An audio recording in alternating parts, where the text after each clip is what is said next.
Both ரெண்டுமே both audio and video அப்படிங்கிறது கிளியராக இருக்கு அப்படிங்கிறத கன்ஃபார்ம் பண்ணிக்கலாம். ஸோ எழுதிக்கலாம். இன்னைக்கு ஏப்ரல் 24 யாரோ பேசுறீங்க, பேசுங்கம்மா. ஓ கிளியரா இருக்கு. எஸ் கிளியரா இருக்குன்னு சொன்னது யாரு? கணிக்காவாமா? ஓகே ஃபைன்பா. ஸோ எழுதிக்கலாம். இன்னைக்கு ஏப்ரல் 24 அப்படிங்கிறது ஸோ இம்பார்ட்டன்ட் ஈவெண்ட்ஸ் என்னென்ன இருக்கு, இம்பார்ட்டன்ட் டேஸ் என்ன இருக்கு அப்படிங்கிறத நம்ம பார்த்துட்டு அப்படியே நம்ம கரண்ட் அஃபேர்ஸ் பார்த்துட்டு அப்படியே நம்ம ஜெனரல் ஸ்டடீஸ் அப்படிங்கிறத பார்க்கலாம். ஃபர்ஸ்ட் செஷன் அப்படிங்கிறது 9 o'clock இருந்து 11:30 வரைக்கும் 2 hours. சரியா?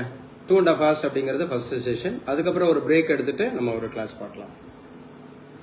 ஸோ இன்னைக்கு ஏப்ரல் 24 அப்படிங்கிறது ஸோ நேஷனல் பஞ்சாயத்து ராஜ் டே அப்படின்னு சொல்லுவோம். நோட்ஸ் எடுத்துருங்க. So it is very very important அந்த மாதிரி ஒரு ஈவெண்ட். இந்த நேஷனல் பஞ்சாயத்து ராஜ் அப்படிங்கிற டே அப்படிங்கறத பார்க்கறதுக்கு இது எந்த சப்ஜெக்ட்ல நம்ம அப்டேட் ஆகும் அப்படின்னு சொல்லி பார்த்தோன்னா இந்தியன் பாலிட்டி அப்படிங்கிறதுல நம்ம யூபிஎஸ்சியில், டிஎன்பிஎஸ்சியில், எஸ்எஸ்சியில், ஆர்ஆர்பியில், எஸ்ஐயில் இந்த மாதிரி உள்ள எக்ஸாம்ஸுக்கு டிஇடி படிக்கிறவங்களுக்கு இது வந்து பார்த்தீங்க அப்படின்னா சிவிக்ஸ் 6ஆம் வகுப்புல இருந்து 10ஆம் வகுப்பு வரைக்கும் சிவிக்ஸ் குடிமையியல் அப்படிங்கிற பாடத்தில் படிப்போம். 11th and 12th அப்படிங்கிறப்போ இந்தியன் பாலிட்டி அப்படிங்கிற பொலிட்டிக்கல் சயின்ஸ் அப்படிங்கிற பாடத்தில் படிப்போம். எங்க ஒவ்வொருத்தர் அட்டண்டன்ஸ் கொடுங்க. நான் டிஇடில இருந்து இருக்கிறேன் அப்படின்றவங்க ஒருத்தர் மட்டும். எஸ் சார், நான் டிஇடி அந்த மாதிரி இருக்கக்கூடியதுல இருந்து நான் இருக்கேன், கிளாஸ் அட்டன் பண்ணிட்டு இருக்கேன். சசிகலா, ஆமா டிஇடில இருந்து இருக்கீங்க. ஓ சசிகலா ஃப்ரம் டெல்லியில டிஇடில ஒரு ஸ்டூடெண்ட்ஸ் இருக்கீங்க. ஸோ உங்களுக்கான பாடம் அப்படிங்கறத தெரிஞ்சுக்கங்க. Right, okay. அடுத்து யாராவது டிஎன்பிஎஸ்சில இருந்து ஒருத்தர் கொஞ்சம் குயிக்கா. சார் கயல்விழி ஓகே இருக்கீங்க டிஎன்பிஎஸ்சில இருந்து. ஓகே எஸ்ஐல இருந்து ஒருத்தர். எஸ்ஐ எக்ஸாம்ஸ், இந்த எக்ஸாம்ஸ் ஏன் அப்படிங்கிறது மணிகண்டன்லாம் இல்லையா? அஷ்மிதாலாம் இருக்கீங்களாப்பா? மணிகண்டன்லாம் பேச மாட்டியாப்பா? எஸ்ஐ பேசலாமே, குயிக்கா பேசலாமே. ஸோ எதுக்காக கேட்குறேன்னா ஸோ ஒவ்வொரு எக்ஸாம்ஸ் இது வந்து it is a common class for all. ஏன்னா இது வந்து கரண்ட் அஃபேர்ஸு, சப்ஜெக்ட் அப்டேஷன்ஸு அந்த மாதிரி இருக்கக்கூடியது. ரொம்ப இது வந்து ஸ்டாட்டிக் ஜிகே, அதே மாதிரி இம்பார்ட்டன்ட் டேஸ், இம்பார்ட்டன்ட் இயர்ஸ், அப்புறம் ஒரு ஸ்டேட்டு, இந்த மாதிரி பார்க்கக்கூடிய கிளாஸ். இது எஃபெக்டிவாக இருக்கும் எல்லாருக்குமே அப்படின்னு சொல்லி. கியூட் எக்ஸாம்ஸ் படிக்கிறவங்க யாராவது ஒருத்தர் ரெஸ்பான்ஸ் பண்ணுங்க. கியூட்டில் மையமே இருக்கீங்க. ஓகேப்பா ஃபைன். ஸோ அதே மாதிரி யாராவது யூபிஎஸ்சி படிக்கிறவங்க, யூபிஎஸ்சியில் கணிக்கா இருக்கீங்க. சரி, ஓகே ஃபைன். ஸோ இந்த மாதிரி ஸோ மல்டிபிளா எஸ்எஸ்சி ஆர்ஆர்பி அந்த மாதிரி படிக்கக்கூடிய ஸ்டூடெண்ட்ஸ் ஒருத்தர் ரெஸ்பான்ஸ் பண்ணுங்க.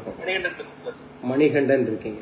சரி, நான் எதுக்காக நான் ஒவ்வொருத்தருட்டையும் எனக்கு ஒரு கன்ஃபர்மேஷன் கேட்குறேன் அப்படின்னு சொன்னேன். இது தவிர்த்து டிஃப்ரெண்ட் எக்ஸாம்ஸ் இருப்பீங்க. அஜிஷன் ப்ரொஃபஸர் இருக்கீங்களா? எஸ் சார், நான் அஜிஷன் ப்ரொஃபஸர் எக்ஸாம்ஸ்ல இருந்து நான் அட்டன் பண்ணிட்டு இருக்கேன். பேர் சொல்லுங்கம்மா, பேர் சொல்லுங்க, உங்க பேர் சொல்லுங்க. ராணி பிரியா. என்ன மேஜர்மா நீங்க அஜிஷன் ப்ரொஃபஸர்ல?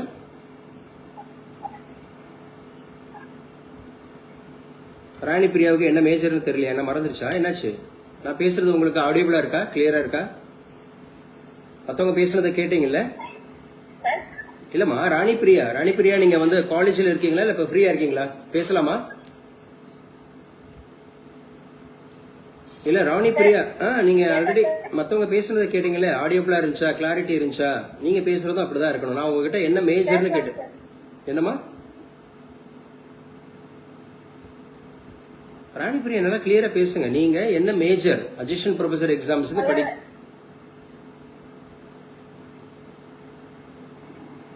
சார்? நீங்க பேசுறது உங்களுக்கு ரீச் ஆகுது சார். என்ன மையமே கரெக்டா சொல்லுங்க, என்னாச்சு? நான் பேசுறது அவங்களுக்கு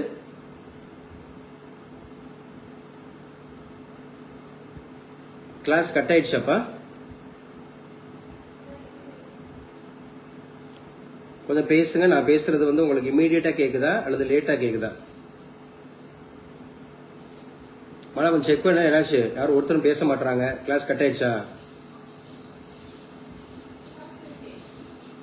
இல்ல கிளாஸ் இருக்குன்னா நான் பேசுறது இமீடியட்டா கேக்குதா லேட்டா கேக்குதா? அவ்வளவுதான், இங்க இருந்து அடிக்கிறாங்க. இருக்குங்கிற நல்லா பாரு. இருக்குன்னா நான் பேசுறது கேட்கணும்ல. இல்ல காமிக்குதுன்னா காமிக்கிறது இல்ல, நான் பேசுறது கேக்குதான்னு செக் பண்ணணும்.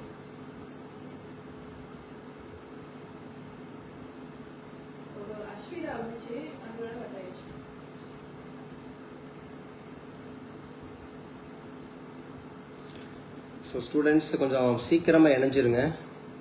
இந்த லேட்டாக இணையும் போது நம்ம ஒருத்தங்களை கனெக்ட் பண்ணும்போது லேட் ஆகுது.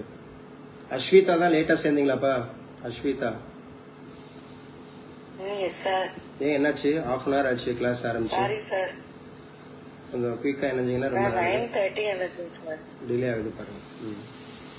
இப்போ பேசுங்க Ranipriya ma'am. Assistant professor exams Ranipriya ma'am பேசுங்க. நீங்கள் என்ன மேஜர்ல இருந்து அட்டன் பண்ணுறீங்க? இல்லையா அவங்க வெளியேறிட்டாங்களா? கிளாஸ்ல இருக்கீங்களாமா? மத்தவங்க இருக்கீங்களாமா? பேசுங்கம்மா பேசுங்க. Major physics. ஓகே. எங்க இருந்து ராணிபிரியா மேம் வந்து மேஜர் பிசிக்ஸ்? நீங்க எங்க இருந்து இணைஞ்சிருக்கீங்க? தர்மபுரி அப்படிங்கறது. ஓகே. சோ நீங்க நெட்டா செட்டா ஆர் பிஹெச்டியா?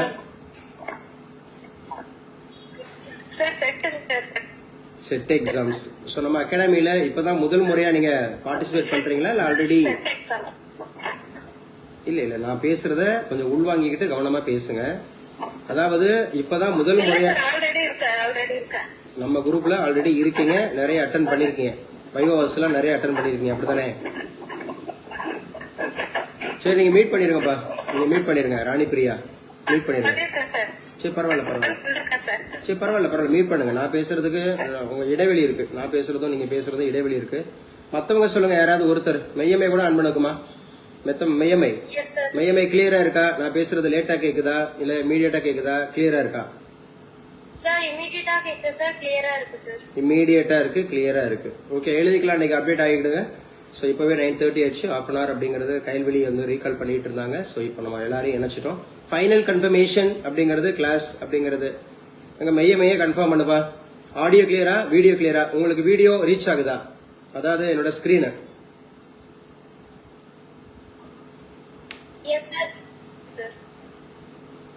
ஓகே எழுதி வச்சுங்க. இன்னைக்கு April 24 அப்படிங்கிறது நேஷனல் பஞ்சாயத்து டே அப்படின்னு சொல்லுவோம்.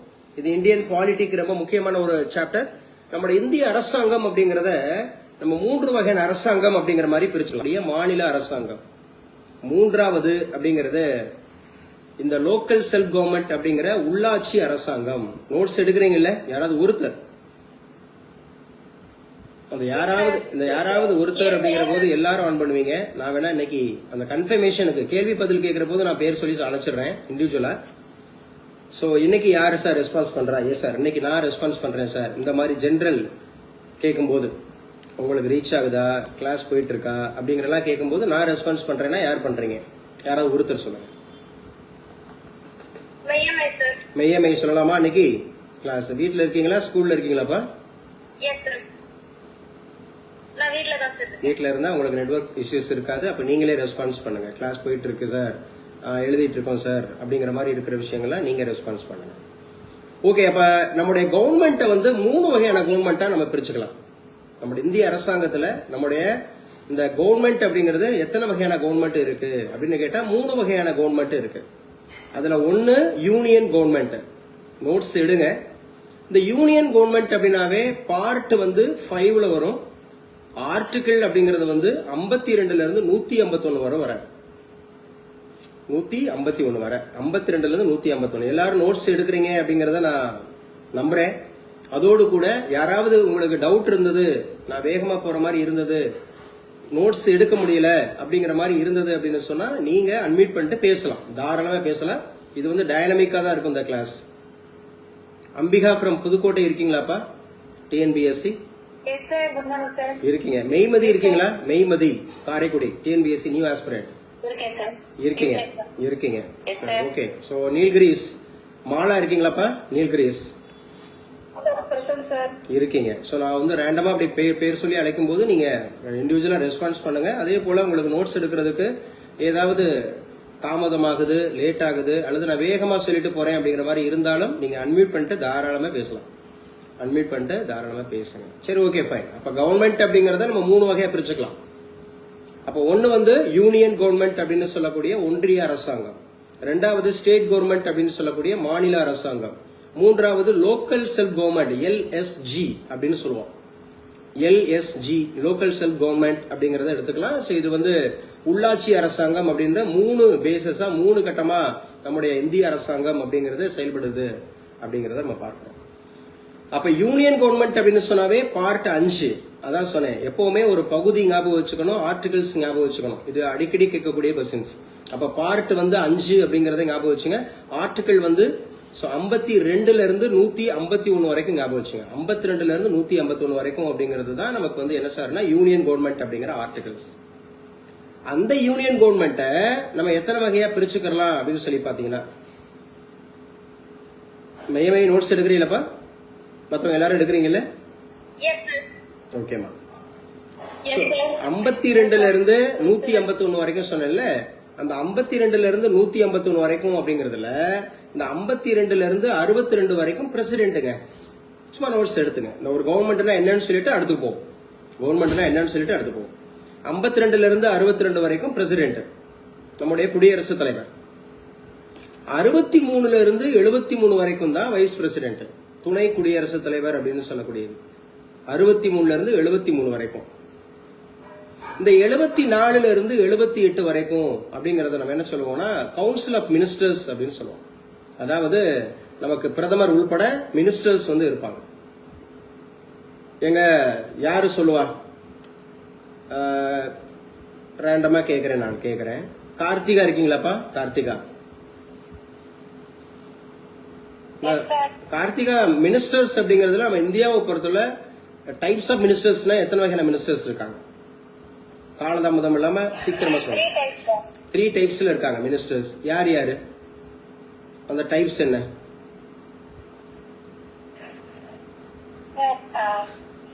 Minister to the state sir. இல்ல, எனக்கு ஆர்டர் வேணும். அங்க ஒண்ணு இங்க ஒண்ணுவா போக கூடாது.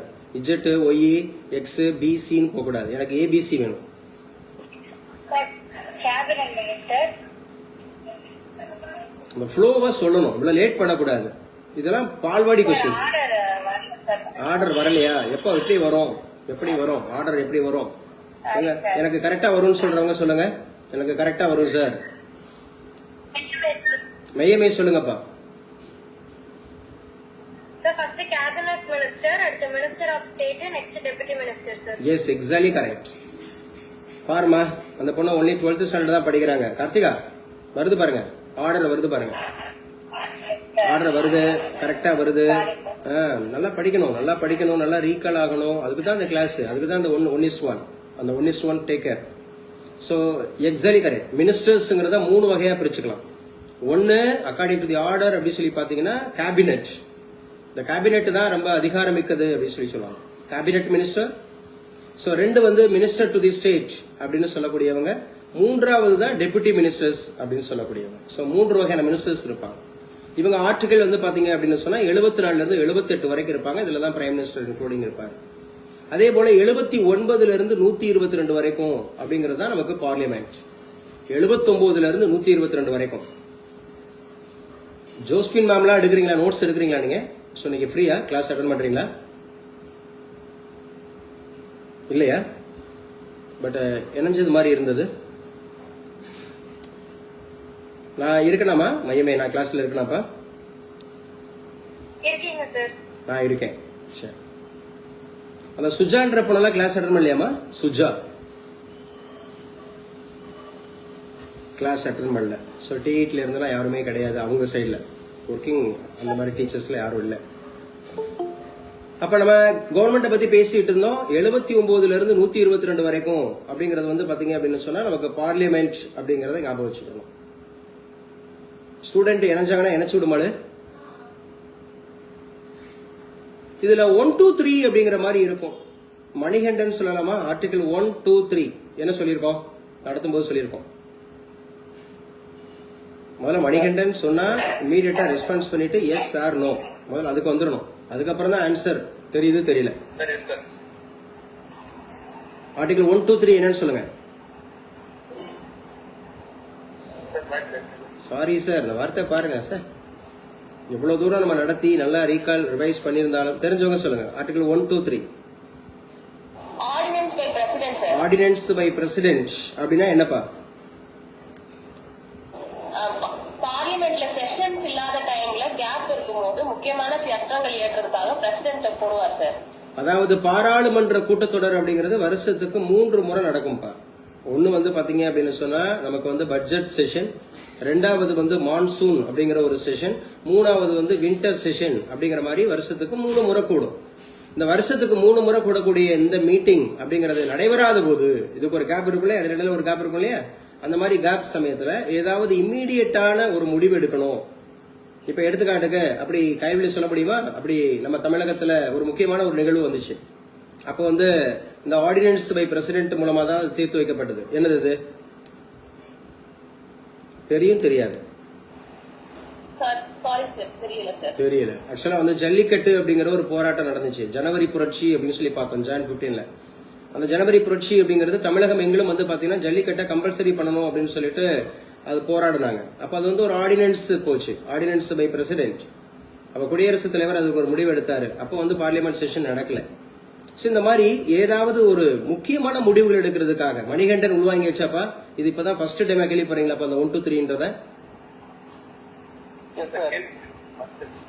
இல்ல கேட்கல தம்பி. மறந்து போச்சு. ஓகே, இதுதான் வந்து பாத்தீங்கன்னா ஆர்டினன்ஸ் பை பிரசிடென்ட். ஆர்டிகல் 1 2 3 அப்படிங்கறத ஞாபகம் வச்சுக்கணும். இது அப்படியே ரிவர்ஸ் பண்ணி வச்சுக்கணும். Last 2 digit 213. அந்த 213 ஆர்டினன்ஸ் பை கவர்னர் அப்படிங்கறது. மாநில ஆளுநர் அப்படிங்கிறவரு இதுல என்னவா இருப்பாரு அப்படி சொல்லி பாத்தீங்கன்னா நமக்கு ஆர்டினன்ஸ், அவரோட ஆர்டினன்ஸ் அப்படிங்கிறது இருக்கும் அப்படிங்கறத நம்ம பார்க்கிறோம். அப்ப பஞ்சாயத்து ராஜ் அப்படிங்கிறது ரொம்ப ரொம்ப முக்கியமானது அப்படிங்கறத ஞாபகம் வச்சுக்கணும். பஞ்சாயத்து ராஜ் அப்படிங்கிறது நம்ம கவர்மெண்ட்ல 3 வகையான கவர்மெண்ட் அப்படிங்கறத பார்த்தோம், அப்படிதானே? அதுல ஒண்ணு வந்து நான் ஸ்டேட் கவர்மெண்ட், யூனியன் கவர்மெண்ட் அப்படிங்கறத பார்த்தோம். சோ யூனியன் கவர்மெண்ட் அப்படிங்கிறது. ரெண்டாவது வந்து பாத்தீங்க அப்படின்னு சொல்லி பாத்தீங்கன்னா நமக்கு ஸ்டேட் கவர்மெண்ட் அப்படிங்கிறது இருக்கும். இந்த ஸ்டேட் கவர்மெண்ட் அப்படின்னு சொன்ன இப்ப நம்ம யூனியன் கவர்மெண்ட்ல இன்னும் பார்க்கணும் இல்லையா, 124ல இருந்து 147 வரை. இந்த 124ல இருந்து 147 வரை என்ன சொல்லுவாங்க அப்படின்னு சொல்லி பாத்தீங்கன்னா இதைத்தான் சுப்ரீம் கோர்ட் அப்படின்னு சொல்லுவோம். 124ல இருந்து 147 அப்படிங்கிறது சுப்ரீம் கோர்ட், உச்ச நீதிமன்றம் அப்படிங்கிறது. அதே போல கடைசியா இந்த 148ல இருந்து 151 வரை அப்படிங்கறத தான் நம்ம வந்து என்ன சொல்லுவோம், cake, CAG, comptroller and auditor general அப்படின்னு சொல்லக்கூடிய கேக் அப்படின்னு சொல்லுவோம். கம்ட்ரோலர் அண்ட் ஆடிட்டர் ஜெனரல் அப்படின்னு சொல்லக்கூடிய cake, comptroller and auditor general, மத்திய கணக்கு மற்றும் தணிக்கைத்துறை அதிகாரி அப்படின்னு சொல்லுவாங்க. இப்ப யூனியன் கவர்மெண்ட் முடிஞ்சா மே பார்ட்னா 5 ஆர்டிகல் வந்து 52ல இருந்து 150 அந்த மாதிரி இருக்கக்கூடிய 1 வரைக்கும்.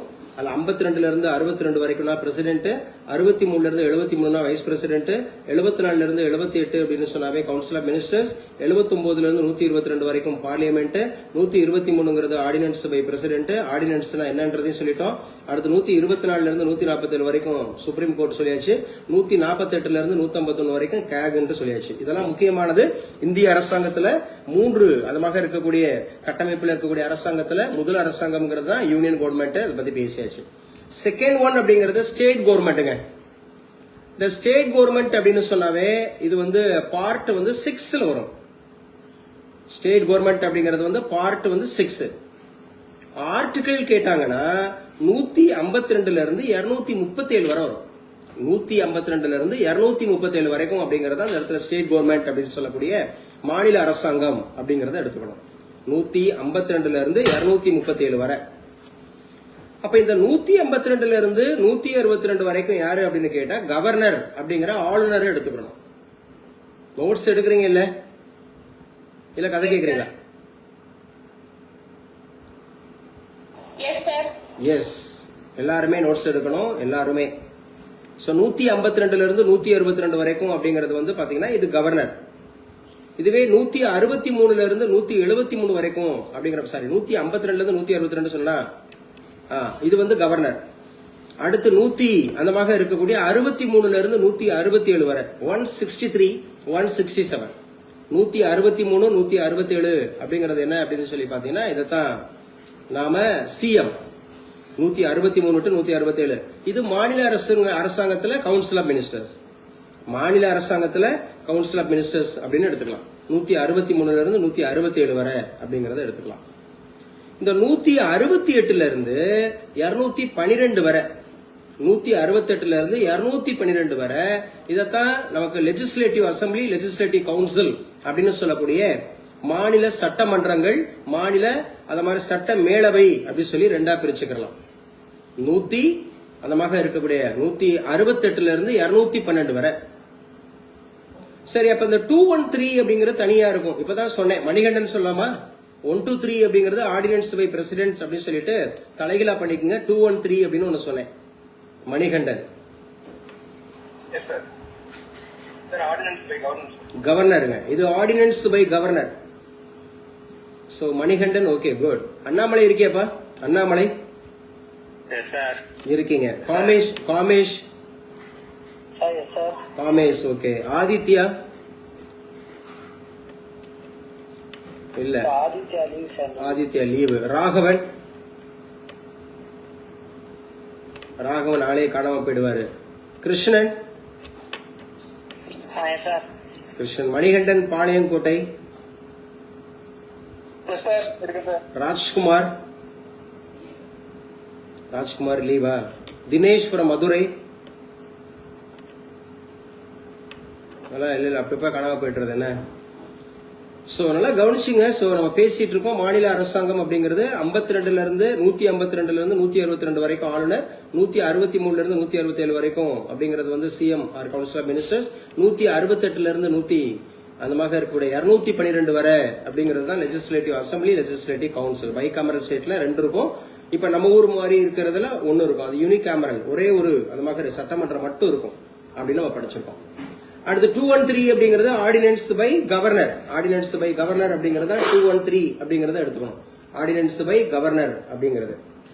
சோ அதுக்கப்புறம் நம்ம 214 இருந்து 232 வரைக்கும் எடுத்தீங்கன்னா, 234 இருந்து 214 இருந்து 232 வரைக்கும் எடுத்தீங்கன்னா, இதான் நம்ம வந்து உயர் நீதிமன்றம் அப்படின்னு சொல்லக்கூடிய ஹைகோர்ட் அப்படின்னு சொல்லுவோம். உயர் நீதிமன்றம் அப்படின்னு சொல்லக்கூடிய ஹைகோர்ட் அப்படிங்கிறது 214 இருந்து 232 வரை அப்படிங்கறத எடுத்துக்கங்க. ஃபேனா பண்ணிட்டு வந்து உட்காரு.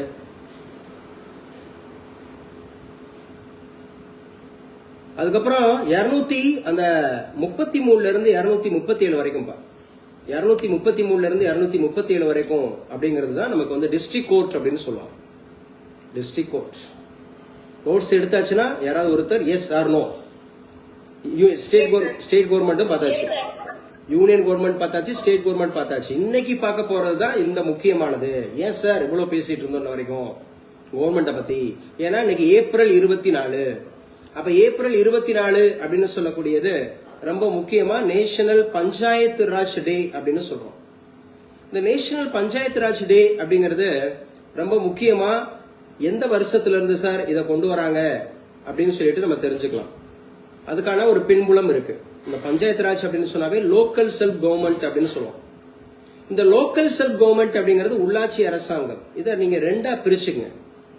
நீங்க ரெண்டா பிரிச்சுக்கிட்டீங்கன்னா இந்த லோக்கல் செல்ஃப் கவர்மெண்ட் அப்படிங்கறத நோட்ஸ் எடுத்துருங்க.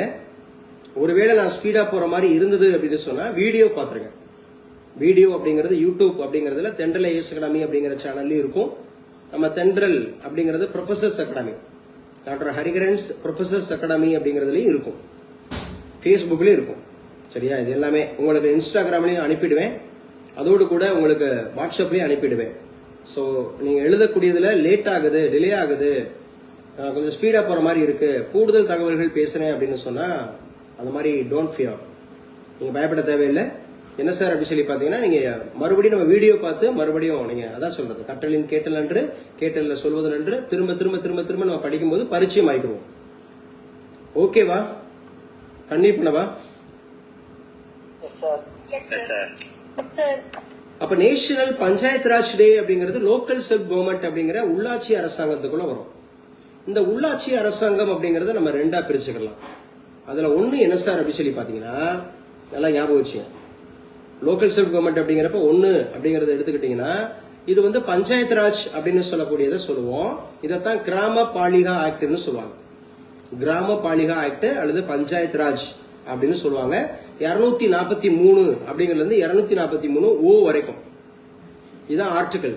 243 இருந்து 243 ஓ வரைக்கும் அப்படின்னு சொல்லக்கூடியது பஞ்சாயத்து ராஜை பொறுத்தவரை இது கிராம பாலிகா ஆக்ட் அப்படின்னு சொல்லுவோம்.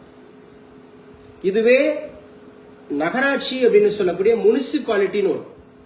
முனிசிபாலிட்டி இது வந்து ஆர்டிகிள் 243 பி ல இருந்து 243 இஜட் ஜி வரைக்கும்.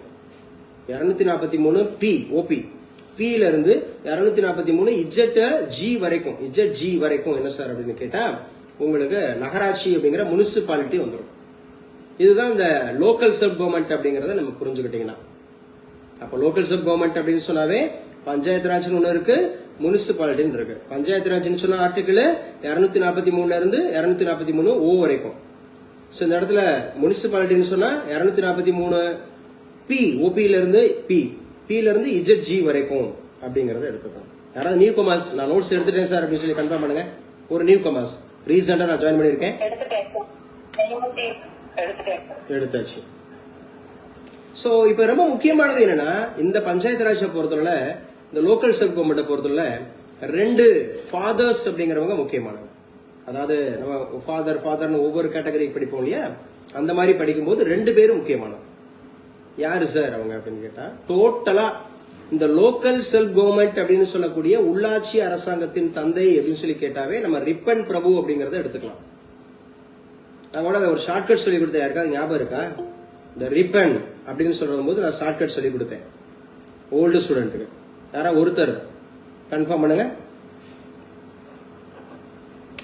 அதுதானே பிரச்சனை, இந்த கன்ஃபார்ம் பண்றதுதானே எங்களுக்கு பிரச்சனை. கிளாஸ் கட் ஆயிடுச்சா? இருக்கீங்களா? இந்த லோக்கல் செல்ஃப் கிளாஸ்ல இருக்கீங்க, ஆனா நம்ம படிச்சது ஞாபகமே இல்லையா? ஒரு ஷார்ட்கட் சொல்லி கொடுத்தேன், ஊதா கலர் ரிப்பன் யார் உனக்கு அப்பன் அப்படிங்கிற மாதிரி ஒரு பாடல் கேள்விப்பட்டிருப்பீங்க. ரிப்பன் தான் அப்பன். இந்த மாதிரி நீங்க கேள்விப்படவே இல்லையாப்பா? யாருமே கேள்விப்படலையா? இப்பதான் முதல் முறையா நான் சொல்றேன்னா.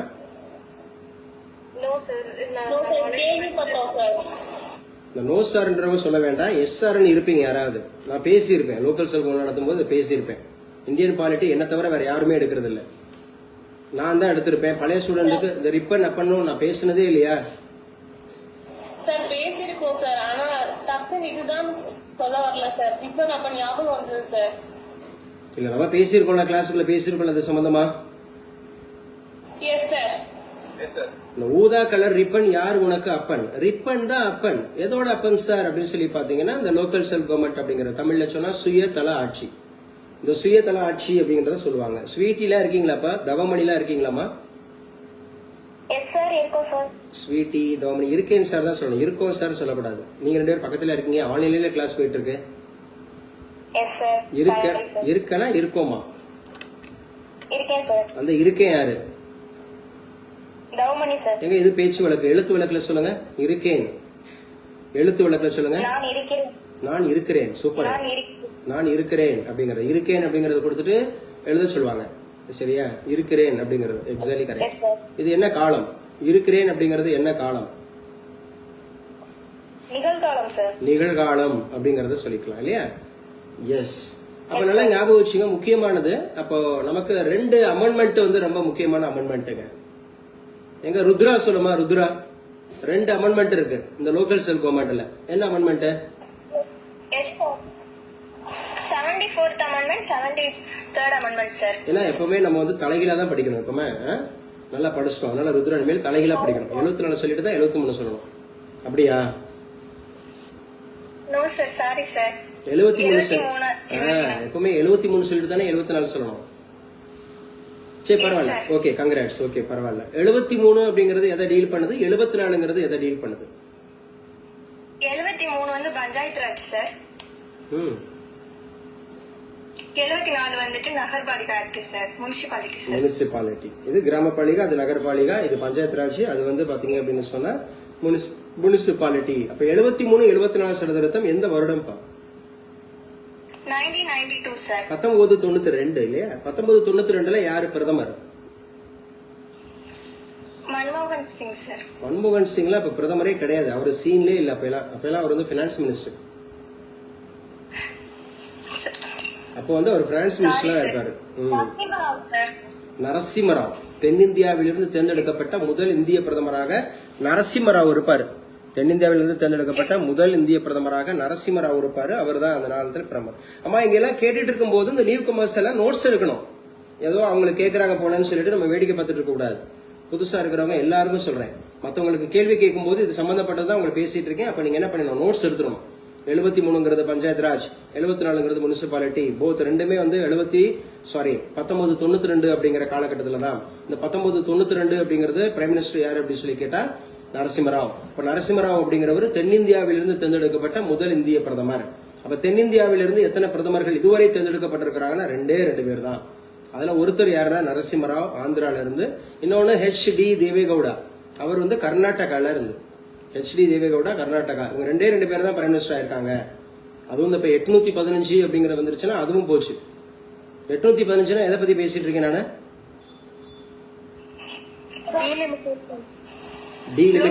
டீலிமிட்டேஷன் அப்படிங்கிறது. எஸ், லோக்சபா அப்படிங்கறதுல மறுசீரமைப்பு அப்படின்னு சொல்லி சொன்னாங்க.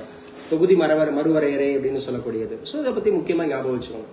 அப்ப நேஷனல் பஞ்சாயத்து ராஜ் டேன்றது ஏப்ரல் 24. யாரு சொல்லுவா? நம்ம தமிழகத்தை பொறுத்தவரை இந்த கிராம அந்த மாதிரி இருக்கிற சுயாட்சி அப்படிங்கறதுல மிக முக்கியமாக இந்த கிராம சபை கூட்டங்கள் அப்படிங்கிறது வருஷத்துக்கு எத்தனை முறை நடத்தப்படும் ஆல்ரெடி பேசியிருக்கோம். இந்த 6 முறை அப்படின்னு சொல்றவங்க வரிசையா சொல்லணும். இயர் மாதம் வயசா சொல்லுங்க பாப்போம். நான் கிளியரா சொல்லிடுவேன் சார். 6 முறை ஒரு பஞ்சாயத் ராஜ் அப்படிங்கிற இந்த இடத்துல கிராம சபை கூட்டங்கள், கிராம சபா அப்படிங்கிறது வருடத்திற்கு 6 முறை அப்படிங்கிறது நடத்தப்படுகிறது அப்படின்னு சொன்னா சொல்லுங்க பாப்போம். ஜனவரி 26ல இருந்து. சரி, ஒருத்தருக்குமே அந்த கிளாரிட்டி இல்லையா? யார் சொல்ற? கார்த்திகா சொல்லுங்கப்பா. Sir, Jan 26, March 22, May 1, August 15, October 2, November 1, sir. இல்ல, எனக்கு வந்து அந்த டேட் மாத்திரம் இல்ல, அந்த டேட்ல என்ன இம்பார்ட்டன்ட் ஈவென்ட் இருக்கு, அந்த ஈவென்ட்ல சொல்றாங்கன்னு சொல்லுங்க. இப்ப எடுத்துக்காட்டுக்கு ஜனவரி 26ங்கிறது March 22 வந்து சொல்லவா சார்? ஜனவரி 26ல இருந்து சொல்லுங்க. ஜனவரி மாசத்துல இருந்து ஆர்டரா சொல்லுங்க. என்ன சொல்லவா சார் நீங்க அமைதியா இருக்கீங்க? March 22 International Water இல்ல, எனக்கு மார்ச்ல இருந்து வேணாம், எனக்கு ஜனவரில இருந்து வேணும். எனக்கு ஜனவரில இருந்து வேணும். ஏன் இப்படி டைம் டிலே பண்றீங்க, லேட் பண்றீங்க? நான் பேசுறது புரியலையா? யாரு?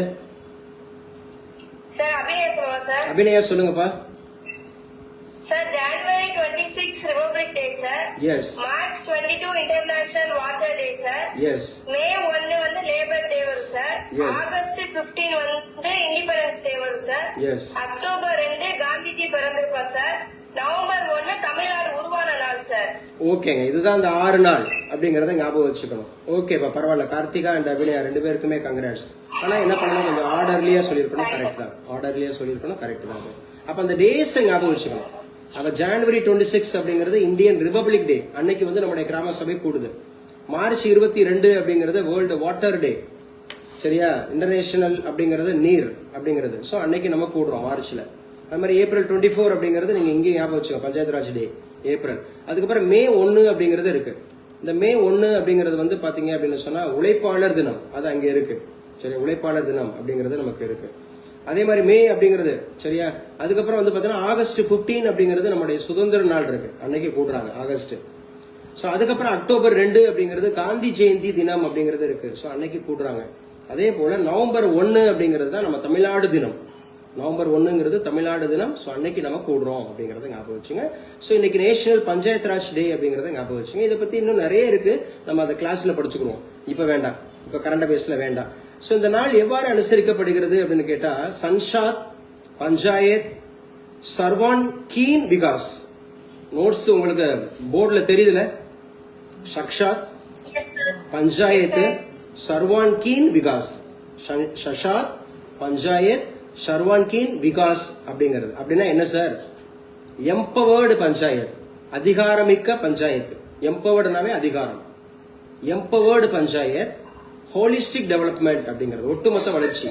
ஹோலிஸ்டிக் அப்படின்னா எல்லாத்தையும் சேர்த்தாப்புல ஒரு நல்ல ஒரு வளர்ச்சி இருக்கணும். இதைத்தான் இது வந்து இந்த சர்வான்கீன் விகாஸ் எம்பவர்டு பஞ்சாயத் அப்படின்னு சொல்றாங்க, இந்த ஹோலிஸ்டிக் டெவலப்மெண்ட். அப்ப இதான் LSDG அப்படின்னு சொல்றாங்க. LSDGS அது என்னங்க? எல்லுனா லோக்கலைஸ்டு, எல்னா லோக்கலைஸ்டு, எஸ் அப்படின்னா சஸ்டைனபிள் டெவலப்மெண்ட் கோல்ஸ். இது லோக்கலைஸ்டு சஸ்டைனபிள் டெவலப்மெண்ட் கோல்ஸ் அப்படிங்கறத இந்த வருஷத்தினுடைய தீமாக இருக்கு அப்படிங்கறத நம்ம பார்க்கிறோம். LSDGs நோட்ஸ் எடுத்துட்டீங்களா? அடுத்த ஸ்லைடு போவா. Yes sir. அப்ப இதோட நோக்கம் என்ன அப்படின்னு சொல்லி பாத்தீங்கன்னா கிராம சுயராஜ்யம் அப்படிங்கறத அச்சீவ் பண்ணணும். கிராம சுயராஜ்யம் ஏன்னா அக்கார்டிங் டு காந்திஜி சொல்லியிருப்பாரு, இந்தியாவோட பேக் போன் அப்படின்னு சொன்னாவே கிராமம் தான். இந்தியாவோட பேக் போன் அப்படின்னு சொன்னா கிராமம், வில்லேஜஸ். பட் இந்தியன் எக்கானமியோட பேக் போன் இது நம்ம ஆல்ரெடி டிஸ்கஸ் பண்ணிருக்கோம். இந்தியன் எக்கானமியோட backbone agriculture sir. Agriculture. இந்திய பொருளாதாரத்தின் முதுகெலும்பு அப்படின்னு கேட்டாவே நம்ம அக்ரிகல்ச்சர், விவசாயம் எடுத்துக்கணும். ட்விஸ்ட் இருக்கு இங்க, ரெண்டு விதமா கேட்பாங்க. எப்படி சார் கேட்பாங்க? ஒன்னு, இந்திய பொருளாதாரத்தின் முதுகெலும்பு என்ன, the backbone of India அப்படின்னு கேட்டா வில்லேஜஸ். ரெண்டு, the backbone of Indian economy அப்படின்னு கேட்பாங்க. இந்திய பொருளாதாரத்தின் முதுகெலும்பு, இதை விவசாயம் அப்படின்னு சொல்லி எடுத்துக்கணும். ஸோ இது ரெண்டு முக்கியமானது அப்படிங்கறத எடுத்துக்கங்க. ஸோ அடுத்து நம்ம அடுத்த ஸ்லைடு போவோம். இந்த அடுத்த ஸ்லைடு அப்படிங்கறதுல இன்னைக்கு என்ன சார் முக்கியமானது இருக்கு? ஏப்ரல் 24 அப்படின்னு சொன்னா world day for laboratory animals. இந்த லெபார்டரி அனிமல்ஸ்னா உங்களுக்கு தெரியும், அதாவது ஆய்வுக்கு உட்படுத்தக்கூடிய அனிமல்ஸ் எடுத்துக்கலாம். ஒண்ணு இல்ல அப்படின்னு சொன்னா விலங்குகளை எப்படி உருவாக்குறாங்க. இந்த இப்ப வந்து எடுத்துக்காட்டு குளோனிங் மெத்தட் அப்படின்லாம் உருவாக்குறாங்க இல்லையா? அப்படி குளோனிங் மெத்தட்ல உருவாக்கப்பட்ட முதல் விலங்கு எது? எங்க யாராவது பேசுங்க. Sir tally sir. டாலினா என்னமா பேரை மட்டும் சொல்றீங்க? டாலிங்கிறது ஒரு விலங்கு, டாலிங்கிறது ஒரு ஷீப், ஒரு ஆடு. எஸ், அப்ப டாலி அப்படிங்கிற ஒரு ஆடு அப்படிங்கறத குளோனிங் முறையில உருவாக்கப்பட்ட முதல் உயிரினம் அப்படிங்கறத எடுத்துக்கிறோம். அப்ப இன்னைக்கு டே வந்து ஏப்ரல் 24 அப்படிங்கறதுல சயின்ஸை பொறுத்தல என்ன இருக்குன்னா world day for laboratory animals அப்படின்னு சொல்றோம். அதாவது ஆய்வகங்களில் இருக்கக்கூடிய விலங்குகள் அப்படின்னு சொல்லி.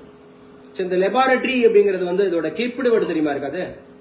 இதோட clipped word in English lab அப்படின்னு சொல்லுவோம். லேப் அப்படிங்கறத லெபார்டரி அப்படிங்கறத லேப்னு சொல்லுவோம். அப்ப ஏப்ரல் 24, 26 அப்படிங்கிறது the world day for animals in laboratories அப்படின்னு சொல்றாங்க. இந்த நாள் எதற்காக கொண்டாடுறாங்க அப்படின்னு சொல்லி பாத்தீங்கன்னா, அது கொண்டாடுறதுன்றதை விட அனுசரிக்கிறாங்கன்னு பாத்தீங்கன்னா, protesting the use of animals in research and promoting advanced non-animal அப்படிங்கறத alternatives அப்படி சொல்றோம். அதாவது விலங்குகளை பயன்படுத்துறதுக்கு பதிலாக அப்படிங்கிறது வேற பயன்படுத்துங்கப்பா, விலங்குகளை பாதுகாத்துக் கொள்ளுங்க, விலங்குகளுடைய பாதுகாப்பு அப்படிங்கிறதுக்காக இந்த நாள் சொல்லப்படுகிறது அப்படிங்கன்னு பாக்குறோம். Laboratory world day for laboratory animals அப்படிங்கிறது இன்னைக்கு 24ஆம் தேதி அப்படிங்கிறது இருக்கு, ஏப்ரல் 24. அடுத்து மூன்றாவது அப்படிங்கிறது ஏப்ரல் 24 என்ன சார் இருக்குன்னா இம்யூனைசேஷன் வீக்குங்க இந்த வாரம். அதாவது இம்யூனைசேஷன் அப்படின்னாவே தருவோம், வேக்சின்லாம் போடுறோம் இல்லையா? வேக்சின் அப்படிங்கிறது பிறந்த குழந்தையில இருந்து இப்போ வரைக்கும் நம்ம வந்து வேக்சின் நிறைய போட்டுக்கிறோம். இப்ப கோவிட் வந்தப்போ வேக்சின் போட்டோமா? Yes sir, no? Yes sir. ரஷ்யாவோட வேக்சினோட பேர் என்ன கோவிட்டுக்கு? ஸ்புட்னிக். அந்த ஸ்புட்னிக் அப்படிங்கறத எடுத்துக்கலாம். இந்தியாவோட 2 வேக்சின் அப்படிங்கறத தயாரிச்ச கம்பெனியோட பேர் சொல்லுங்க. Sir Biopharm sir. பயோஃபார்மா? அப்படி ஒண்ணே இல்லையே. பாரத் பயோடெக்ங்க, பாரத் பயோடெக் அப்படிங்கிற ஒண்ணு இருக்கு. இன்னொன்னு என்ன சார்னா சீரம் அப்படின்னு சொல்லி இருக்கு. சரி, இந்த பாரத் பயோடெக் அப்படிங்கிறது எந்த வேக்சின் அப்படிங்கறத தயாரிச்சாங்க? சீரம் அப்படிங்கிறவங்க எந்த வேக்சினை தயாரிச்சாங்க? குயிக்கா சார். பாரத் பயோடெக் வந்து Covaxin sir. So Bharat Biotech அப்படிங்கிறது கோவேக்சின் அப்படிங்கறத பண்ணாங்க. எஸ், சீரம்ன்றது கோவிஷீல்டு சார். கோவிஷீல்டு அப்படிங்கறத ஞாபகம் வச்சுக்கணும். சரி, இதுல வெளிநாட்டுல அனுமதிக்கப்பட்டது எது? இந்த ஊசி போட்ட ஊர்களுக்கு வரலாம் அப்படின்னு சொல்லி அனுமதிச்சாங்க. அது சீல்டா அல்லது வந்து பாத்தீங்க அப்படின்னு சொன்னா வேக்சினா? ஷீல்டு. அது கோவிஷீல்டு அப்படின்னு சொல்லப்படுது. சரி, இது தவிர்த்து நம்ம இந்தியா வந்து ஓரலா நம்ம வந்து இது பண்ணலாம் அப்படிங்கிற மாதிரி ஒரு வேக்சின் கண்டுபிடிச்சாங்க. இன்கோவேக்ஸ் அப்படிங்கறத ஞாபகம் வச்சுக்கலாம். இன்கோவேக்ஸ் அப்படிங்கிறது. சோ இந்த 3 வகையானது நம்ம இந்தியாவோடதுன்னு எடுத்துக்கிட்டோம். அப்ப இம்யூனைசேஷன் அப்படிங்கிறது ரொம்ப ரொம்ப முக்கியமானது அப்படிங்கிறது. யாருங்க father of vaccine in India? Sir world sorry, Edward Jenner அப்படின்னு சொல்லக்கூடியவர் முதல்ல வேக்சின் அப்படிங்கறத கண்டுபிடிச்சார். தடுப்பூசி அப்படிங்கறத ஞாபகம் வச்சுக்கணும். ஸோ இன்னைக்கு ஏப்ரல் இந்த வீக் 24 இருந்து 30 the last week of April இது எவ்வாறு அனுசரிக்கப்படுகிறது அப்படின்னு சொல்லி பார்த்தீங்கன்னா இம்யூனைசேஷன் வீக். அப்ப இம்யூனைசேஷன் அப்படிங்கிறது எதற்காக சார் அப்படின்னு சொன்னா வேக்சினேஷன் சேவ்ஸ் லைவ்ஸ் அப்படின்னு சொல்றோம். Vaccination saves lives. So not only ஓன்லி a கரண்ட் அஃபேர்ஸ் கிளாஸ். இப்ப நம்ம பேசிட்டு இருந்தது இந்தியன் பாலிட்டி, இது வரைக்கும் பேசிட்டு இருந்தது இந்தியன் பாலிட்டி பேசணும். இப்ப இதுக்கு முன்னாடி நம்ம பேசினது அப்படின்னு சொல்லக்கூடியது சரியா. ஸோ ரொம்ப முக்கியமா வந்து பாத்தீங்க அப்படின்னு சொன்னா அனிமல்ஸ் அப்படிங்கறத பத்தி பேசிட்டு இருந்தோம், லேபை பத்தி பேசிட்டு இருந்தோம். இப்ப நம்ம இம்யூனைசேஷன் பத்தி பேசிட்டு இருந்தோம்.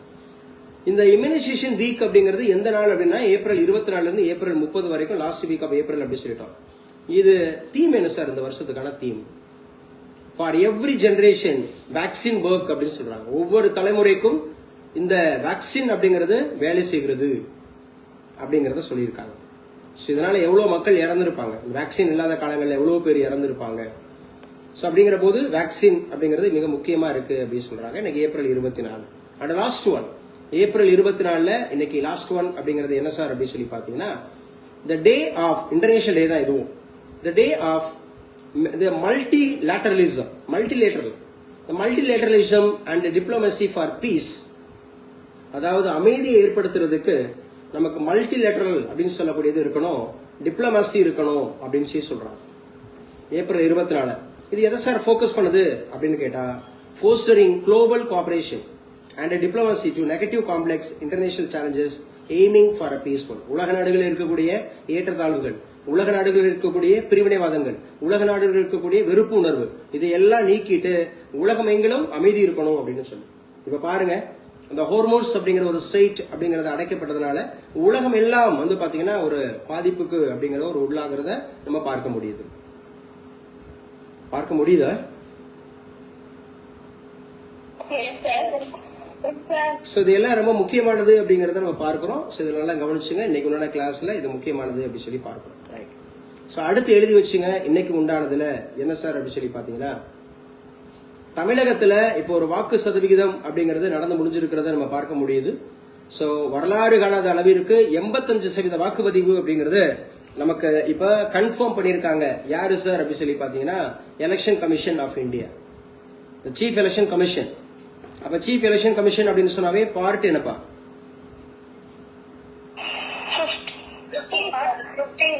பார்ட் வந்து 15 அப்படிங்கறத எடுத்துக்கணும். ஆர்டிகல் அப்படின்னு சொல்லக்கூடியது வந்து நமக்கு வந்து 324 இருந்து 329 எடுத்துக்கணும்.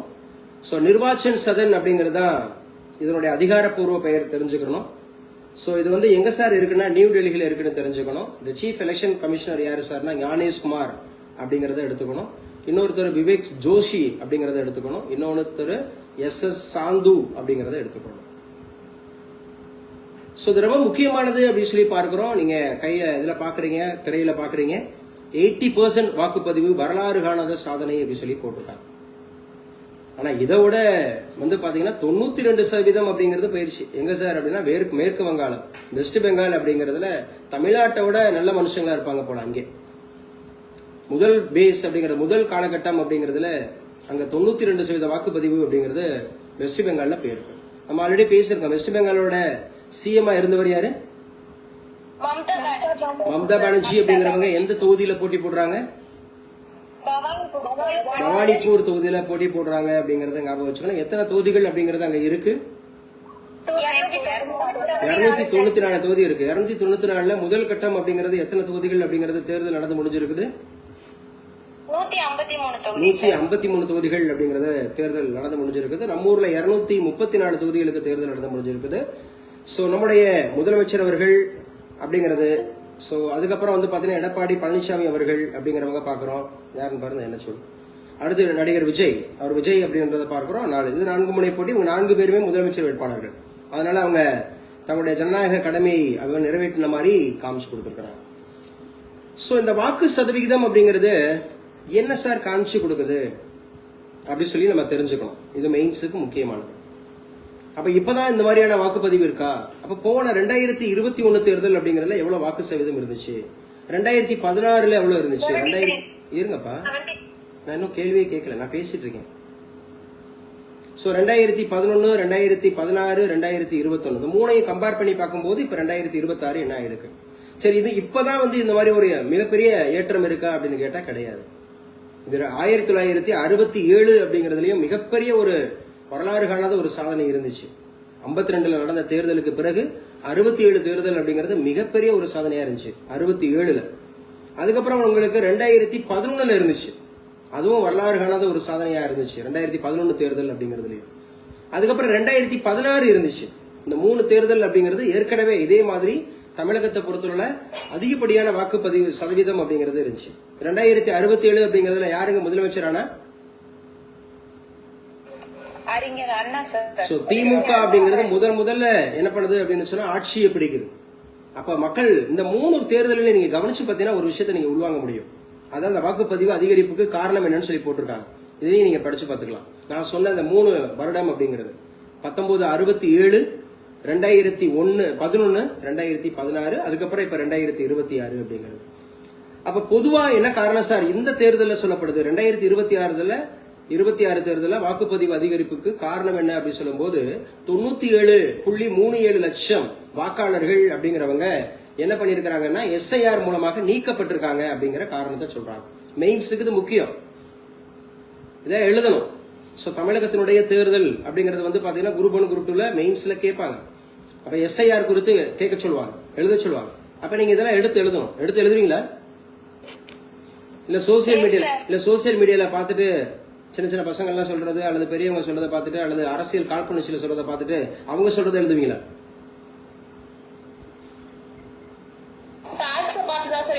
ஃபேக்ட்ஸ் தான் நமக்கு முக்கியம், அதுதான் உங்களுக்கு மதிப்பெண் கொடுக்கும். சரியா? ரைட். அப்ப வாக்குப்பதிவுக்கான அதிகரிப்புக்கு காரணம் ஒண்ணு என்ன சொல்லியிருக்காங்க அப்படின்னா, இது எலெக்ஷன் கமிஷன் சொன்னது 97.37 லட்சம், நியர்பை 1 crore. ஏன்னா ஒரு 3 லட்சம் பேர் தான் பாருங்க இல்ல. அப்ப நியர்பை 1 கோடி பேர் வாக்காளர்கள் வந்து தமிழகத்துல நீக்கப்பட்டிருக்கிறாங்க. இதுல நீக்கப்பட்டவர்கள்ல 66 லட்சம் பேர் அப்படிங்கறது இடம் பெயர்ந்தவர்களாம். தமிழகத்துல அவங்களுக்கு வாக்குரிமை கிடையாது, அவங்க மைக்ரேட் ஆயிட்டாங்க. எத்தனை லட்சம் பேருங்க மைக்ரேட் ஆனவங்க? 66 லட்சம் பேர் தமிழ்நாட்டுல கிடையாது. 66 லட்சம் பேர் அந்த 1 கோடி 97 லட்சம் அப்படிங்கறதுல 66 லட்சம் பேர் நம்ம இடம் பெயர்ந்துட்டாங்க. தமிழகத்திலே அவங்க கிடையாது. ஒன்னும் ஃபாரின் போயிருக்கலாம், அல்லது அதர் ஸ்டேட் போயிருக்கலாம், இல்ல காணாமலே போயிருக்கலாம் மேபி. அதே போல ஒரு 26 லட்சம் பேர் அப்படிங்கிறவங்க இறந்துட்டாங்க. முன்னாடிலாம் இந்த மாதிரி எஸ்ஐஆர் இல்லாத போது என்ன பண்ணுவாங்கன்னா இந்த மாதிரி இறந்துட்டாங்கன்றது தகவல்லாம் இல்லாம அந்த ஓட்டே வந்து கள்ள ஓட்டாதான் போடப்படும். இப்ப அது கிடையாது. ஸோ அப்போ 26 லட்சம் பேர் அப்படிங்கிறது உயிரிழந்திருக்கிறாங்க. ஸோ அவங்க ஆட்டோமேட்டிக்கா போயிடும், சிட்டிசன்ஷிப் இல்லாம போயிடும். அப்போ வாக்குரிமை இல்லை. 3 லட்சம் பேர் என்ன பண்ணிருக்காங்கன்னா இரட்டை பதிவு. இரட்டை பதிவுனா என்ன சார்? இப்ப எனக்கு ஓட்டு சென்னையிலேயே வச்சுக்கிருவேன், காரைக்குடியில வச்சுக்கிருவேன். சரியா? அப்ப நான் 2 ஓட்டு, அப்ப அந்த ஊர்ல ஒரு ஓட்டு போடல, அதையும் ஒரு கள்ள ஓட்டா போடுறதுக்கான வாய்ப்புகள் இருக்கு. அப்ப இரட்டை பதிவு கிடையாது. அப்ப முக்கியமா 3 காரணம் பார்த்துட்டோமா? அதாவது 1 அப்படின்றது 3 காரணம் இல்ல, ஒரே காரணம் தான். 97 லட்சம் பேர் நீக்கப்பட்டிருக்காங்க SIR. So what is expansion of SIR? Special intensive revision அப்படிங்கிறது வந்து பாத்தீங்க அப்படின்னு சொன்னா 9 மாநிலங்கள் அப்படிங்கறதுல எடுத்தாங்க அப்படி சொல்லி பார்த்தோம். இப்ப தேர்தல் அப்படிங்கிறது எத்தனை மாநிலங்கள்ல நடந்துட்டு இருக்கு, நடந்து முடிய போகுது? 5 மாநில தேர்தல் அப்படிங்கிறது இல்லையா? சரியா? இப்ப நல்லா ஞாபகம் வச்சுன்னா 66 லட்சம் பேர் இடம்பெயர்ந்திருக்கிறாங்களா, ஒரு 26 லட்சம் பேர் உயிரிழந்து போயிருக்காங்களா, ஒரு 3 லட்சம் பேர் இரட்டை பதிவு அப்படிங்கறத கொண்டு இருக்கிறாங்களா. சில ரொம்ப முக்கியமானது. இப்ப இரட்டை பதிவு இருந்துச்சு அப்படின்னு சொன்னா இரட்டை பதிவு இப்ப தூக்கிட்டாங்களான்னு கேட்டா அதுவும் கிடையாது. சோ நேற்றைய தினம் கூட நான் பாக்குறேன், ஒருத்தர் சொல்றாரு ஆமா எனக்கு இங்கேயும் ஓட்டு அங்கேயும் ஓட்டு அப்படின்னு சொல்லி. எவ்வளவுதான் நீங்க மை வச்சாலும், எவ்வளவுதான் நீங்க வந்து அந்த மாதிரி பண்ணாலும் வச்சாலும், அதான் சொல்லுது, திருடனாய் பார்த்து திருந்தாவிட்டால் திருட்டை ஒழிக்க முடியாது. எவ்வளவுதான் எலெக்ஷன் கமிஷன்ஸ் அவ்வளவு கொடுத்தாலும் வச்சாலும், காசு கொடுத்தாலும் வாங்கினாலும் தப்பு, ஜெயிலுக்கு போயிருவீங்க அப்படின்னு சொன்னாலும் காசு கொடுக்காமலா இருந்தது அப்படிங்கறத பார்க்க முடியுது. அதே போல வந்து பாத்தீங்க அப்படின்னு சொன்னா வாக்கு சதவீதம்ங்கிறது 85% அப்படிங்கிறது தமிழகத்தை பொறுத்தவரை அதிகமா வந்திருக்கு அப்படிங்கிற பாசிட்டிவ் சைனுக்கு. அடுத்து என்ன சொல்றாங்கன்னா முதல் தலைமுறை வாக்காளர்கள். இப்பதான் முதல் முறையா நான் ஓட்டு போட போறேன், எனக்கு 18 வயசு எனக்கு பூர்த்தி ஆயிடுச்சு, இப்பதான் நான் முதல் முறையா தேர்தலில் ஓட்டு போட போறேன் அப்படிங்கிறவங்க மொத்தம் 14 லட்சம் பேர் உள்பட 27 லட்சம் பேர் இறுதி வாக்காளர் பட்டியலில் சேர்க்கப்பட்டாங்களா. 27 லட்சம் பேர் அப்படிங்கிறவங்க இன்னும் ஓட்டு போடாம இருந்திருக்கிறாங்க பாருங்க. முதல் தலைமுறை அப்படிங்கிறது ஒரு 14 லட்சம் பேர் பிளஸ் 13 லட்சம் பேர்.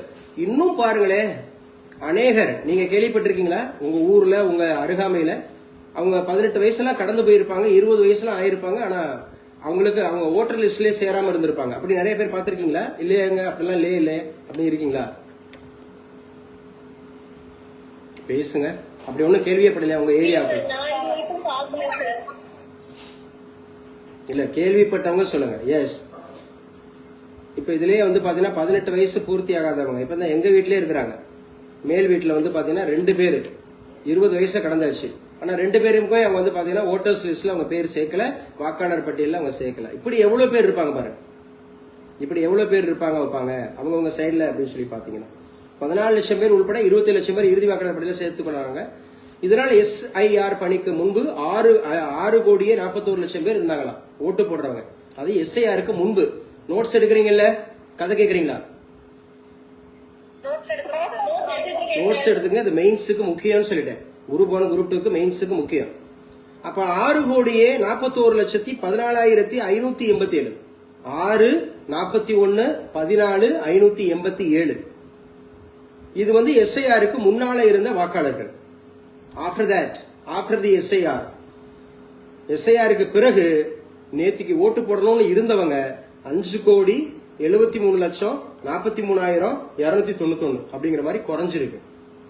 5 கோடியே 73 லட்சத்தி 43,291 அப்படிங்கிறது குறைஞ்சிருக்கு பாருங்க. அப்ப இந்த இடத்துல தகுதி வாய்ந்த வாக்காளர்கள் மட்டும்தான் இந்த பட்டியலில் சேர்க்கப்பட்டாங்க.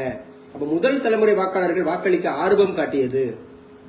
அப்ப முதல் தலைமுறை வாக்காளர்கள் ஆர்வம் காட்டியது அப்படிங்கிறது இதற்கு மிக முக்கியமான காரணமாக இருக்கு. SIR அப்படிங்கிறதுல பெயர் நீக்கம் செய்யப்பட்டது அப்படிங்கிறது முக்கியமான காரணமா இருக்கு. அதான் போன தேர்தல், கடந்த சட்டப்பேரவை தேர்தலை விட 72.81% அப்படிங்கிறது, குறிப்பாக 12% அப்படிங்கிறது கூடியிருக்குங்க வாய்ப்பு இந்த தேர்தல். ஏன்னா 73 இருந்தது, இப்ப 85 மாறி இருக்கு. அப்படிங்கிற போது 12% வாக்குகள் அப்படிங்கிறது கூடுதலாக பதிவாயிருக்கு. இது பாசிட்டிவ் சைன். யாருக்கு சார் இது பாசிட்டிவ் சைன்? உடனே வந்து பாத்தீங்கன்னா புதுசா ஒரு கட்சி ஆரம்பிச்சிருக்காங்க, இளம் தலைமுறையில வாக்களிச்சிருக்காங்க, அவருக்கு தான் வாக்களிக்க போறாங்க அப்படிங்கிறது ஒரு பக்கம். சோ அனைவராலும் ஏற்றுக்கொள்ளக்கூடியதாக இருந்தாலும் இன்னொரு முக்கியமான ஒரு விஷயம் இருக்கு. நான் தான் அதுதான் சொன்னேன். 1967ங்கிற தேர்தலையும் நம்ம எடுத்துக்கணும், 2011ங்கிற தேர்தலையும் எடுத்துக்கணும், 2016ங்கிற தேர்தலையும் எடுத்துக்கணும். அப்ப மிகப்பெரிய காங்கிரஸ் மீது ஒரு அதிருப்தி இருந்ததுனால DMK அப்படிங்கிறது முதல் முறையா ஆட்சியை பிடிக்கிறாங்க 1967 அறிஞர் அண்ணாவோட தலைமையில. அது ஒரு புதிய மாற்றம் வரணும், ஒரு புதிதான ஒரு முதலமைச்சர் தேர்ந்தெடுக்கப்படணும் அப்படிங்கிறதுல அதுல ரொம்ப கவனம் செலுத்தினாங்க. எப்போ அப்படின்னா 67ல DMK முதல் முறையா ஆட்சியை பிடிக்குது. அதே மாதிரி 2011 தேர்தல் உங்க எல்லாருக்கும் தெரிஞ்சிருக்கும். ரீசன் தெரியுமா? 2011 தேர்தல் அதிகமான வாக்கு சதவீதம் இருந்துச்சு கம்பேர் வித் ப்ரீவியஸ் இயரோட. யாருக்கா தெரியுமா ஐடியா ஏன் அப்படின்றது தெரியுமா? 1967 சொல்லிட்டேன், DMK ஆட்சிக்கு வரணும், புதிய கட்சி ஆட்சிக்கு வரணும். அது வரைக்கும் DMK ஸ்கிரீன்லேயே கிடையாது. 1949 தேர்தல் 1949 கட்சி ஆரம்பிச்சிருந்தாலும் 1952 தேர்தலில் நிக்கல. அதுக்கப்புறம் 1967 மிகப்பெரிய வாக்கு சதவீதத்தோட அவங்க ஜெயிச்சாங்க. சரி, 2011 தேர்தல் ஐடியா இருக்கு இல்ல? குயிக்கா சொல்லுங்க யாராவது.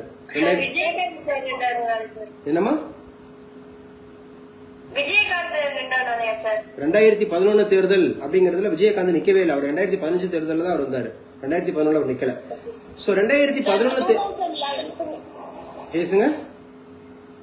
2011 முன்னாடி DMK இருக்கும்போது நிறைய பவர் கட் அந்த மாதிரி நிறைய இஷ்யூஸ் இருந்தது சார். அதனால ADMK வரணும்னு போட்டுப்பாங்களா சார்? 2011 தேர்தல் அப்படிங்கிறது பவர் கட்டு அதெல்லாம் எல்லாருடைய ஆட்சியிலும் இருந்தது. முக்கியமான காரணம் என்ன அப்படின்னு கேட்டா தமிழ் ஈழ விடுதலை போர்.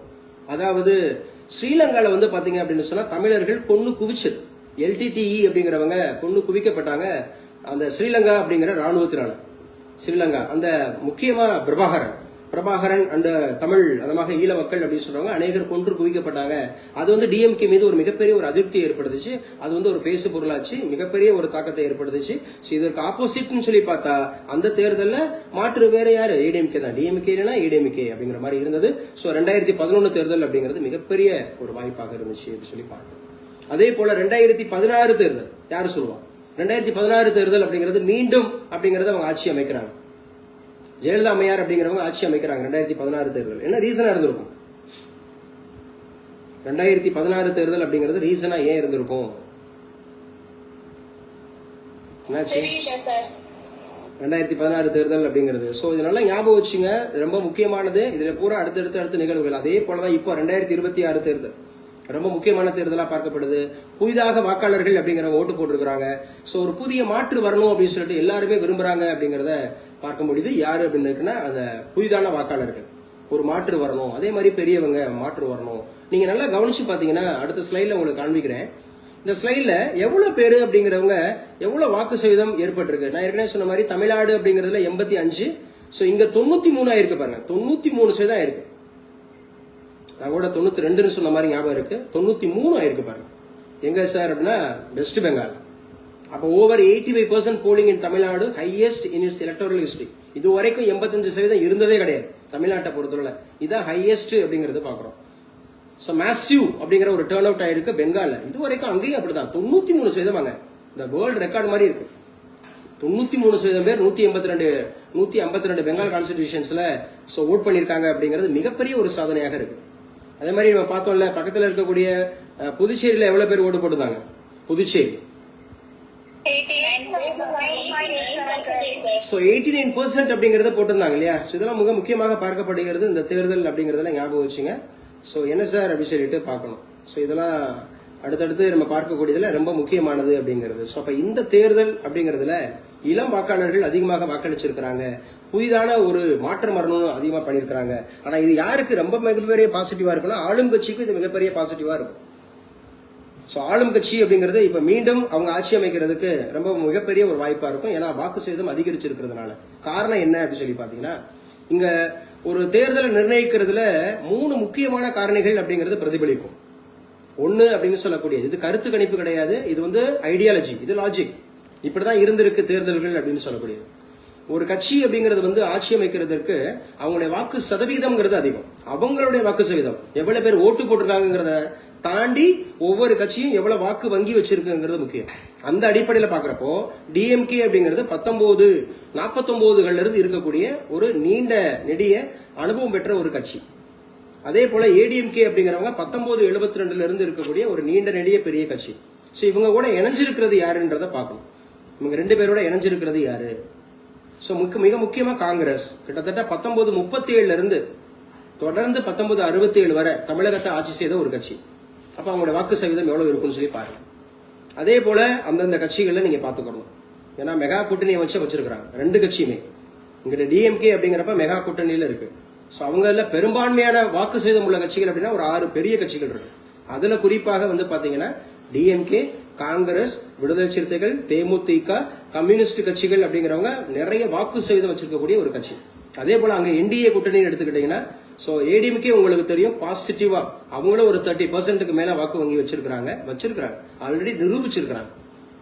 சோ இதுல நீங்க நல்லா கவனிச்சு பாத்தீங்கன்னா 3வது இடத்துல 4வது இடத்துல இருக்கக்கூடிய கட்சியா பார்க்கப்படுறது இப்போதைக்கு 3வது பெரிய கட்சி அப்படின்னு சொன்னா இங்க, அதாவது இப்ப கூட்டணியில இல்லாம இருக்கிறதுல சொல்றேன். கூட்டணியில் இருக்கிற கட்சிங்கிறப்ப அது வேற, சரியா? வாக்கு வங்கி சதவீதம் அப்படிங்கிறது கூட்டணி இல்லாம பாக்குறப்ப நாம் தமிழர் அப்படிங்கிறவங்க ஆல்ரெடி ப்ரூவ் பண்ணிருக்காங்க. அவங்க வந்து பாத்தீங்க அப்படின்னு சொன்னா அவங்க மாநில கட்சியாவும் அந்தஸ்து பெற்றிருக்கிறாங்க. இன்னொன்னு மாநில கட்சியா அந்தஸ்து பெற்றிருக்கக்கூடிய விசிகா அப்படிங்கிறது நம்ம டிஎம்கே கூட்டணிக்குள்ள இருக்கு. இது வரைக்கும் இன்னும் வாக்கு சதவீதத்தை நிரூபிக்காத கட்சி என்டிகே அப்படிங்கிறதுக்கு இந்த முறை தேர்தல் அப்படிங்கிறது எவ்வளவு வாக்கு சதவீதம் அவங்க வாங்க போறாங்கிறத வச்சுதான் அவங்களுடைய முடிவே இருக்கு. மே 4 அப்படிங்கிறது மிகப்பெரிய எதிர்பார்ப்பு யாருக்கு இருக்கு அப்படின்னு கேட்டா டிவிகேக்கு தான் இருக்கு மிகப்பெரிய எதிர்பார்ப்பு. ஏன்னா அவங்க தனித்து நின்னது அப்படிங்கிறது வந்து அவங்களுடைய அந்த கொள்கையையும் அவங்க ஒரு இருப்பை காண்பிக்கிறதுக்கு இந்த தேர்தல் ரொம்ப முக்கியமா பயன்படும். ஏன்னா அவங்க எவ்வளவு வாக்கு சதவீதம் வாங்க போறாங்க. சோ பொதுவா 20 இருந்து 30% வாக்குகள் பெற்றுட்டாங்கன்னா அது மிகப்பெரிய ஒரு கட்சியாக அங்கீகாரம் செய்யப்படும். ஏன்னா இதுவரை வந்து பாத்தீங்க அப்படின்னு சொன்னா நாம் தமிழர் அப்படிங்கிறது 10% வாக்குகளுக்கு மேல வாங்கல. அப்படிங்கிற போது சோ இந்த முறை 20 இருந்து ஒரு 30% வாங்கிட்டாங்கன்னா மிகப்பெரிய ஒரு சான்சஸ் வந்து யாருக்கு இருக்குன்னா சோ டிவிகேக்கு இருக்கு அப்படிங்கறத எல்லாரும் பாக்குறாங்க. மிக முக்கியமா அவங்க தனிச்சு நின்றது ஒரு பெரிய விஷயம். அதுலயும் வந்து பாத்தீங்க அப்படின்னு சொன்னா இன்னைக்கு 85% வாக்கு வந்திருக்கிறது ஒரு பேசு பொருளா மாறி இருக்கு. சோ அடுத்த யாரு சார் அப்படின்னு சொன்னா இதுல 2 விஷயம் இருக்கு. இதுல கண்டிப்பா வந்து பாத்தீங்க அப்படின்னு சொன்னா மிகப்பெரிய எதிர்பார்ப்பு அதிகபட்சமா வாய்ப்பு அப்படின்னா டிஎம்கே கூட்டணிக்கு தான் எல்லாரும் பேசுறாங்க. காரணம் என்னன்னா அங்க பெரிய பெரிய கட்சிகள் இருக்கு, உடையவே இல்லை, சரியான விதத்துல இருக்கிறாங்க வைக்கிறாங்க, ஆளும் கட்சியா வேற இருக்கு அப்படிங்கிறது. இங்க 2 விஷயம். அடுத்து டிவிகே அப்படிங்கறத பார்க்க முடியுது. ஏன் அப்படின்னு சொன்னா சோ அவங்க வந்து பாத்தீங்க அப்படின்னு சொன்னா இளம் வாக்காளர்கள் அல்லது மாற்றம் வேண்டும் என்று விரும்புகிறவர்கள் அப்படிங்கிறது இருக்கிறாங்க. இன்னொன்னு அவருக்கு வந்து பாத்தீங்கன்னா ஒரு மாஸ் பேஸ்டு ஒரு கவர்ச்சி இருக்கு. ஏன்னா நம்ம ஊரை பொறுத்தளவுல சோ நீங்க ஜெயலலிதா அம்மையாரா எடுத்துக்கலாம், எம்ஜிஆரா எடுத்துக்கலாம், அடுத்தடுத்து பார்க்கும்போது இந்த கவர்ச்சி அரசியல் அப்படிங்கிறது இங்க செல்லுபடி ஆயிருக்கு அப்படிங்கறதையும் பார்க்க முடியுது. ஏன்னா விஜயகாந்த் உள்பட 2வது தேர்தலே வந்து பாத்தீங்கன்னா அவர் எதிர்கட்சி தலைவராக மாற முடியுது கூட்டணி வச்சிருந்ததுனால. அது ரொம்ப முக்கியம். முக்கியம். ஏடிஎம்கேல கூட்டணி வச்சிருந்ததுனால. ஸோ இதெல்லாம் நீங்க உள்வாங்கிக்கிறீங்க. ஸோ மே 4 அப்படிங்கிறது தெரிய வந்துடும். ஆனா 85% இதுவரைக்கும் நம்ம தமிழ்நாட்டை பொறுத்தவரை இதுவரை வராத ஒரு வாக்கு சதவீதம் அப்படிங்கிறது வந்திருக்கு அப்படிங்கிறது மிக முக்கியமானதா பார்க்கப்படுது. ஸோ இதுல அதிகபட்சமா வந்து பாத்தீங்க அப்படின்னு சொன்னா யாருக்கு சாதகம் யாருக்கு பாதகம் அப்படிங்கிறது வந்து நிறைய இதை பேச வேண்டியிருக்கு, அலசி ஆராய்ஞ்சு பேச வேண்டியிருக்கு. இதுல முக்கியமா நீங்க தெரிஞ்சுக்கிட்டீங்க அப்படின்னு சொன்னா நம்ம இந்தியாவை பொறுத்தவரை சரியா, நம்ம இந்தியாவை பொறுத்தவரை 93% வாக்கு அப்படிங்கிறது முதல் முறையாக யாரு எந்த மாநிலத்தில் வந்திருக்கு அப்படின்னு கேட்டா வெஸ்ட் பெங்கால்ல வந்திருக்குது. 89% மேல அப்படிங்கிறது நம்ம புதுச்சேரியில வந்திருக்குது. ஸோ இதுவும் ரொம்ப முக்கியமானதா பார்க்கப்படுது அப்படிங்கறத பாக்குறீங்க. சரி, யாரு சொல்லுவா இந்த தேர்தல் அப்படிங்கறதுல வந்து எந்த மண்டலம் வந்து அதிகபட்சமா வந்து பாத்தீங்க அப்படின்னு சொன்னா நம்முடைய வாக்கு பதிவாயிருக்குன்னு தெரியுமா இந்த தேர்தல்ல? எக்ஸாக்ட்லி கரெக்ட், கரூர் தாங்க. கரூர் அப்படிங்கிறது வந்து உங்க எல்லாருக்கும் தெரியும். சோ அது மேற்கு மண்டலம் அப்படிங்கறதுல மிக முக்கியமான ஒரு பகுதியில இருக்கு. மேற்கு மண்டலம் மேக்சிமம் வந்து இந்த தேர்தல்ல பண்ணிருக்கிறாங்க. சோ 38 அப்படிங்கிற மாதிரி இருக்கக்கூடிய மாவட்டங்கள்ல இருந்தும் போட்டிருக்கிறாங்க. மொத்தம் 234 தொகுதிகள் அப்படிங்கறதுல சோ இந்த கரூர் அப்படிங்கிறது தான் 92.62ங்க. எழுதி வச்சுக்க, இந்த கேட்கக்கூடிய வாய்ப்பு உள்ள கொஸ்டின் கேட்டிருக்காங்க. இந்த மாதிரிலாம் நிறைய முறை கேட்டிருக்காங்க போட்டி தேர்வுல. சோ கரூர் அப்படிங்கிறது வந்து பாத்தீங்கன்னா 92.62%. 92.62% அப்படிங்கிறது நம்ம தமிழக தேர்தல்ல இந்த 234 தொகுதிகளில் முதலிடம் பெற்றிருக்கிறது கரூர் அப்படிங்கிறது. எப்பவுமே இந்த கரூர் அப்படிங்கிற தொகுதி கடைசி தேர்தலையும் பேசப்பட்டுச்சு. காரணம் என்னன்னா அதிகமான கண்டஸ்டன்ட், அதிகமான வேட்பாளர்கள் நின்ன தொகுதியா இந்த தொகுதி பார்க்கப்படுது அப்படின்னு சொல்லி நம்ம பார்த்திருந்தோம். அதிகமான வாக்காளர்கள் அப்படிங்கிற வேட்பாளர்கள் என்ன தொகுதின்றது கரூர் தொகுதி அப்படிங்கிறது. 85% வாக்குப்பதிவு. அப்ப இதுல கரூர் அப்படிங்கறது நம்ம பாக்குறோம். கரூர் அப்படிங்கிறது எவ்வளவு பெர்சன்டேஜ் இருக்கு சார் அப்படின்னா 92. இப்ப இந்த 90க்கு மேல இருக்கிறதெல்லாம் பாருங்களேன். இந்த இது பாக்குறீங்கல்ல, கிளாஸ் கட் ஆயிடுச்சா இல்ல இருக்கீங்களா? தர்மபுரி பாருங்க, தர்மபுரி வந்து 90 இருக்கு பாருங்க. தர்மபுரி அப்படிங்கிறது 90 இருக்கு. இதுதான் கல்வி அறிவுல மிக மிக பின்தங்கிய ஒரு மாவட்டம். கல்வி அறிவுல மிக பின்தங்கிய ஒரு மாவட்டம் எடுத்துட்டா நீங்க தர்மபுரி எடுத்துக்கலாம். ஆனா ஓட்டு போடுறாங்க பாருங்களேன், இங்க ஓட்டு போடுறாங்க. கன்னியாகுமரியில பாருங்க, கல்வியில சிறந்த மாவட்டம்னா அதுதாங்க. ஃபர்ஸ்ட் சென்னை, அதுக்கப்புறம் கன்னியாகுமரி தான். 2021 சென்சஸ் படி நீங்க முதல் மாவட்டம் அப்படிங்கிறது கல்வி அறிவுல முதல் மாவட்டமா இருக்கிறது சென்னை, இரண்டாவது மாவட்டமா இருக்கிறது கன்னியாகுமரி. கன்னியாகுமரியில எவ்வளவு பேருங்க ஓட்டு போட்டிருக்கான்? 75% தான் ஓட்டு போட்டிருக்கான். ஆமா, 75% அப்படிங்கிறது ரொம்ப லோவஸ்டா இருக்கு பாருங்க. படிச்சவங்க நம்ம ஏற்கனவே பேசணும் கிளாஸுக்குள்ள. திருவிழா மாதிரி கொண்டாடுவாங்க, கிராமங்கள்ல திருவிழா மாதிரி கொண்டாடுவாங்க. நான் கூட நேற்று மதுரை மாவட்டம் மேலூர் அப்படிங்கறதுல பக்கத்துல கிராமம், எங்க கிராமத்துக்கு போயிருந்தேன். 100% ஓட்டு போட்டிருப்பாங்கன்னு நினைக்கிறேன். I think so. மேக்சிமம் எல்லாரும் வீடு வீடா அப்படின்ற ஒரு திருவிழா மாதிரி இருந்துச்சு நேற்றுக்கெல்லாம் பார்த்தா அப்படின்னு சொல்லி. சொந்த பந்தங்கள்லாம் பார்த்துட்டு உங்களுக்கு இன்னும் இங்கதான் ஓட்டு இருக்காப்பா. சரினா நாங்க வந்து செட்டில் ஆகி காரைக்குடியில செட்டில் ஆகி கிட்டத்தட்ட வந்து பாத்தீங்க அப்படின்னா 2015 இருந்து இப்ப 11 வருஷத்துக்கு மேல ஆச்சு. சாரி 16 வருஷம் ஆச்சு. ஆனாலும் ஓட்டு போடுறதுக்கு அங்கதான் போயிட்டு இருக்கேன், சொந்த ஊருன்றனால. ஆனா பாருங்க, சிவகங்கை அப்படிங்கிறது வந்து 76%, சிவகங்கை 76 அப்படிங்கிறது இருக்கு. அதுல காரைக்குடி ரொம்ப மோசம். காரைக்குடி ரொம்ப மோசம். ஏன்னா காரைக்குடி அப்படிங்கிறது வந்து பாத்தீங்கன்னா ஒரு விஐபி தொகுதியாக பேசப்பட்டுச்சு. ஏன்னா நாம் தமிழர் கட்சியில சீமான் அவர்கள் இருக்கிறார். அவர் ஒரு பேசு பொருளா மாறிட்டாரு, தெரியுமா உங்களுக்கு? நல்ல ஒரு வாய்ப்பு வங்கி அப்படிங்கிறது வரும், அவர் சொந்த ஊரு அப்படிங்கிற மாதிரி இருக்கும்போது காரைக்குடி அப்படிங்கிறது வந்து யாருக்குமே தெரியாத ஊரு. ஆனா வந்து பாத்தீங்கன்னா இப்ப உங்க மகன் நிக்கிறதுனால உலகத்துல எந்த மூலையில இருந்தாலும் சோ காரைக்குடி அப்படிங்கிறது பேசு பொருளா மாறும் வைக்கும். அதுவே ஒரு நல்ல ஒரு சாதனை தானே அப்படின்னு பேசியிருந்தாரு. பாத்தீங்களா நீங்க? அந்த ஒரு வீடியோ வைரல் ஆயிட்டு இருந்துச்சு. அந்த ஒரு வீடியோ வைரல் ஆயிட்டு இருந்துச்சு. அது பாத்தீங்கன்னா அநேகர் வந்து அதுக்கான எதிர்ப்பு அப்படிங்கிறது, காரைக்குடிங்கிறது உலகமெங்கிலும் ரீச் ஆன ஒரு ஊருங்க.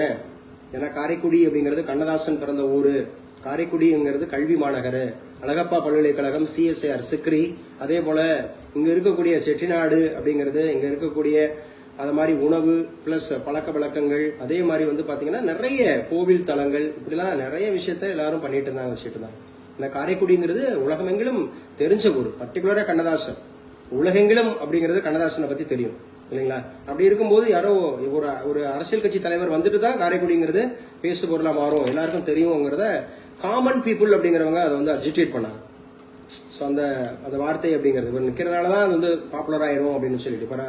இப்போ வந்து விஜய் வந்து நான் பெரம்பூர்ல நின்னா பெரம்பூர்ன்றது உலகமெங்கெல்லாம் தெரிஞ்சிரும்னு சொல்ல முடியுமா? உலகெங்கிலும் அவங்க வந்து எக்ஸ்போர்ட் பண்றாங்க. ஏன்னா உலக சாதனை படிச்சிருந்தாங்க, தெரியும்ல உங்களுக்கு.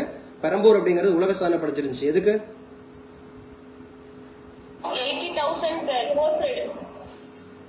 80,000 போர் பெய்டா என்னமா? கோச் சார், கோச், பெட்டி, அதாவது ரயில் கோச், ரயில் பெட்டி தொழிற்சாலை அப்படிங்கிறது. ரயில் பெட்டி தொழிற்சாலை உலகங்களும் தெரியும் எல்லாருக்கும் பெரம்பூர் அப்படிங்கிறதுல இருக்கு அப்படின்னு சொல்லி.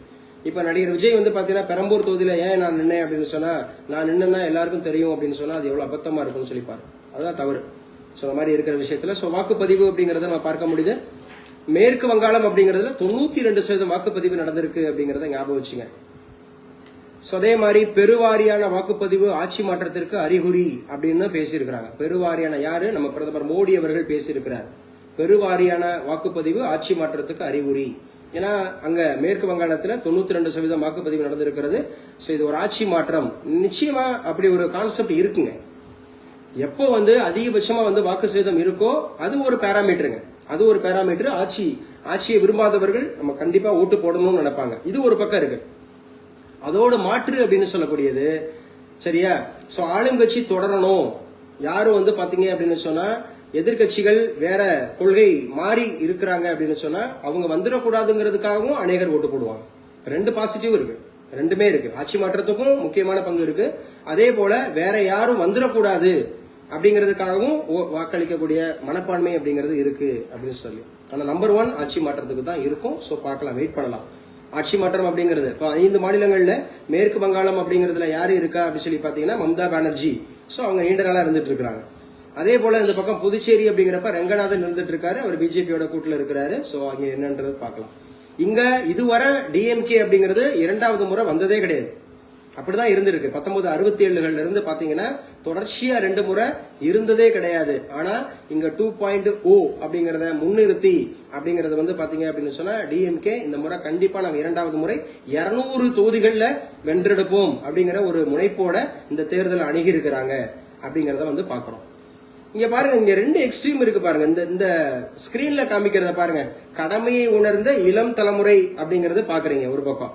அதே சேம் டைம்ல இங்க பாருங்க தள்ளாதவையிலும் தளராத மன உறுதிங்கிறத பாக்குறீங்க. அப்ப 2 எக்ஸ்ட்ரீம் இருக்கு பாருங்க. இங்க அதிகமான வாக்கு சதவிகிதம் அப்படிங்கறத நீங்க நல்லா பார்க்க முடியுது. ஏன்னா இங்க குறைஞ்சபட்சம் 5 கோடி பேர்ல 1.5 கோடி பேர் தான் இளம் வாக்காளர்கள். அதாவது 30 வயசுக்குள்ள இருக்கிறவங்க 2 கோடிக்குள்ளதான் இருக்கிறாங்க, அல்லது 1.5 கோடிக்குள்ளதான் இருக்கிறாங்க. மிச்சம் 3.5 கோடியில இருந்து 4 கோடி வரைக்கும் 30 வயதை தாண்டியவர்கள் இருக்கிறாங்க. சோ அதுவும் கவனிக்கப்பட வேண்டியதா இருக்கு இந்த தேர்தல்ல. அப்ப 2 விஷயம் சொல்றாங்க பாருங்க. கடமையை உணர்ந்த இளம் தலைமுறை கண்டிப்பா ஓட்டு போட்டே ஆகணும் அப்படிங்கிறது, ஒரு மாற்றம் வந்தே ஆகணும்னு சொல்லிட்டு ஒரு பக்கம். இன்னொன்னு தள்ளாத வயதிலும் தளராத மன உறுதி அப்படின்னு சொல்லிட்டு பெரியவங்களும் வாக்களிச்சிருக்கிறாங்க. சோ 2 எக்ஸ்ட்ரீமை பார்க்க முடியுது அப்படிங்கறத பார்க்கணும். சென்னை மாநகர சாலைகள் பாருங்க வெறிச்சோடி இருக்கு பாருங்க. ஏன்பா சென்னை மாநகர சாலைகள் வெறிச்சோடி இருக்குது? எப்பவுமே பரபரப்பா எங்கே கொடுக்கக்கூடிய சாலைகள் ஏன் கிளாஸ் கட் ஆயிடுச்சு? மைக்ரேஷன் ஆயிட்டாங்க, வெளியூர்களுக்கு போயிட்டாங்க. எஸ், அவங்களோட நேட்டிவ்க்கு போயிட்டாங்க. ஏன்னா சென்னைக்காரங்கள்ல ஒரு அதிகபட்சம் ஒரு 20 to 30% தான் சென்னைக்காரங்களா இருப்பாங்க. மிச்சம் 60 to 70% வந்து வெளியூர்காரங்க தான் எல்லாரும். அப்ப அங்க பாக்குறோம் அப்படின்னு சொல்லிட்டு. சோ சென்னை மேயர், துணை மேயர், ஆணையர் எல்லாரும் வாக்களிச்சிருக்கிறதாக சொல்லப்பட்டிருக்கு. ஆர்வத்துடன் வாக்களித்த பெண்கள் அப்படின்னு சொல்லியிருக்காங்க. ஒரே குடும்பத்தை சார்ந்த 18 பேர் வாக்களிச்சிருக்கிறாங்களா. ஒரு குடும்பத்துல 18 பேர். கொளத்தூர், பெரம்பூர் தொகுதிகளில் அதிக வாக்குப்பதிவு கடந்த ஆண்டுகளை காட்டிலும். இங்க பாருங்க, இதுதான் முக்கியமான ஒரு இதுவா இருக்கு. இப்ப நீங்க எடுத்துக்கிட்டீங்கன்னா சென்னையில மட்டும் ஆர்கே நகர் அப்படிங்கிறது 90. ஆர்கே நகர் செல்வி ஜெயலலிதா அம்மையார் இருந்தது. ஆர்கே நகர் தொகுதி ரொம்ப முக்கியமான ஒரு தொகுதி, 90. பெரம்பூர் அப்படிங்கிறது விஜய், அவர் 89% அந்த வாக்குப்பதிவு நடந்திருக்கு பாருங்க. கொளத்தூர் அப்படிங்கறதுல 86, வில்லிவாக்கம் அப்படிங்கறதுல 86, திருவிக நகர்ல 78. சோ சென்னையில மட்டும் எத்தனை மாவட்டங்கள் பார்த்தோம்? நம்ம கிளாஸ்ல பேசியிருக்கோம். 16 மாவட்டங்கள் பாருங்க. 16 மாவட்டங்கள்ல ஒண்ணுல கூட 70க்கு கீழே இல்ல பாருங்க. எல்லாத்திலுமே கூடி இருக்கு. சோ எல்லாத்திலுமே கூடி இருக்கு. ஏன்னா அது வந்து டிஎம்கேவோட கோட்டை அப்படின்னு சொல்லுவாங்க. ஆனா இந்த முறை மிகப்பெரிய ஒரு மாற்றம் வருது அப்படின்ற மாதிரி எதிர்பார்க்கறாங்க. ஏன்னா டிவிகே அப்படிங்கிறது வந்து அதை மேக்சிமம் அப்படிங்கிறது. அதுக்கு ஆப்போசிட்டா வந்து பாத்தீங்கன்னா நாம் தமிழரும் இருக்கு. சோ இங்க டிவிகே நாம் தமிழர் தான் நேரடி போட்டி அப்படிங்கிற மாதிரி அரசியல் களத்துல பேசுறாங்க. சரியா? ஆனா அடுத்து நமக்கு புதிதாக ஆரம்பிச்சிருக்கக்கூடிய கட்சியானது இங்க 2 தான், டிஎம்கே ஆர் டிவிகே அப்படிங்கிறது. சோ 2வது இடத்துக்கு முனைப்பு அப்படிங்கிறது இருக்கு. இல்லங்க நாங்க தாங்க ஃபர்ஸ்ட் அப்படிங்கிற மாதிரியும் அவங்களுடைய எதிர்பார்ப்பு இருக்கு. சோ பார்க்கலாம், என்ன வேணாலும் நடக்கலாம் அப்படிங்கறத பாக்குறோம். வெள்ளை சட்டை காக்கி பெண் அணிந்து வந்த விஜய் ஆதரவாளர்கள். இது இந்த தேர்தலாக முதல் முறையா பார்க்கப்படுது. முதல் முறை இந்த தேர்தலை வந்து பாத்தீங்கன்னா இந்த வெள்ளை சட்டை இந்த காக்கி பேண்ட் அப்படிங்கிறது அணிகிறது அப்படிங்கிறது முதல் முறையா பார்க்கப்படுது. ஸோ நேற்றுக்கு அண்ணாமலையை இணைஞ்சிட்டு வந்து அது மாதிரி அணிஞ்சிட்டு வந்துட்டாரு.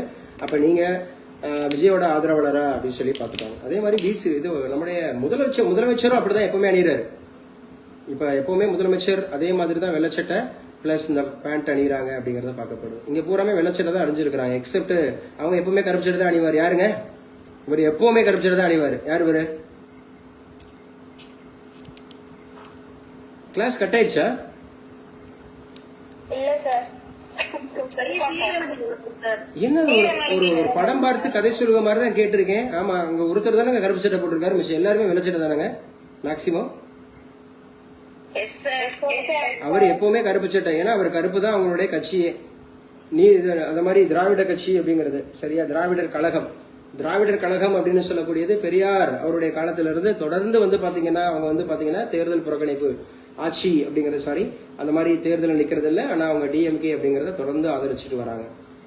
ஸோ இதெல்லாம் பார்த்துட்டு வந்தீங்கன்னா ஸோ மிக முக்கியமானது பிரபலங்கள் பூரா எங்கெங்க வாக்களிச்சிருக்கிறாங்க அப்படின்னு சொல்லிட்டு அந்த ஒரு விரல் அப்படிங்கறத காமிச்சிருக்கிறாங்க. ஸோ அதே மாதிரி நேற்றுக்கு தெரீசா அவர்கள் அப்படிங்கிறவங்க வாக்களிச்சிருந்தாங்க. வாக்களிச்சுட்டு அவங்க வந்து சோசியல் மீடியால என்ன பாட்டு அப்படிங்கறத போட்டிருந்தாங்க.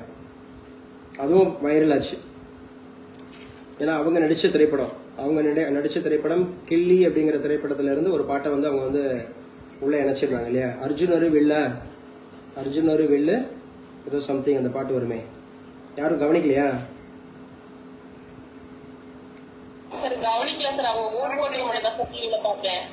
சோசியல் மீடியால அப்ப பங்களிப்பு இல்லை அப்படிங்கறது தெரியுது.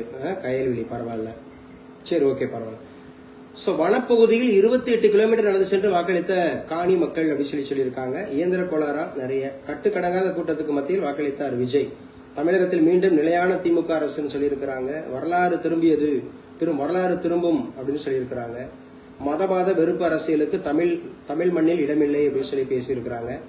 ஒரே குடும்பத்தை சேர்ந்த 82 பேர் வாக்களிப்பா சிவகாசியிலையா? ஒரே குடும்பத்தை சேர்ந்த 82 பேரா? மாற்றம் தேவையில்லை என கூறினாரா அஜித்? சர்ச்சைக்கு செயலாளர் விளக்கம். இந்த மாதிரி நிறைய விஷயங்கள். இதெல்லாம் தேர்தல், இதெல்லாம் அப்புறம் விட்டுருவோம், நீங்க படிச்சுங்க. அவசர தேவை இன்னொரு எஸ்ஐஆர் அப்படின்னு ஒரு கட்டுரை எழுதியிருக்காங்க. இன்னொரு எஸ்ஐஆர் தேவைங்க அப்படின்னு சொல்லி. எதுக்காக இன்னொரு எஸ்ஐஆர் தேவைன்றாங்க? குடும்ப அட்டைகளின் எண்ணிக்கை என்பது குடும்பங்களின் எண்ணிக்கை தானே. குடும்பங்களுக்கான சிலிண்டர் இணைப்பு என்பது அதே எண்ணிக்கையில் தானே இருந்தாக வேண்டும். ஆனால் 20 கோடி குடும்ப அட்டைகள் மட்டுமே உள்ள இந்தியாவில் 33 கோடி சிலிண்டர் இணைப்புகள் உள்ளனவே. பாத்தீங்களா? ஒரு குடும்பத்துக்கு எத்தனை சிலிண்டருங்க?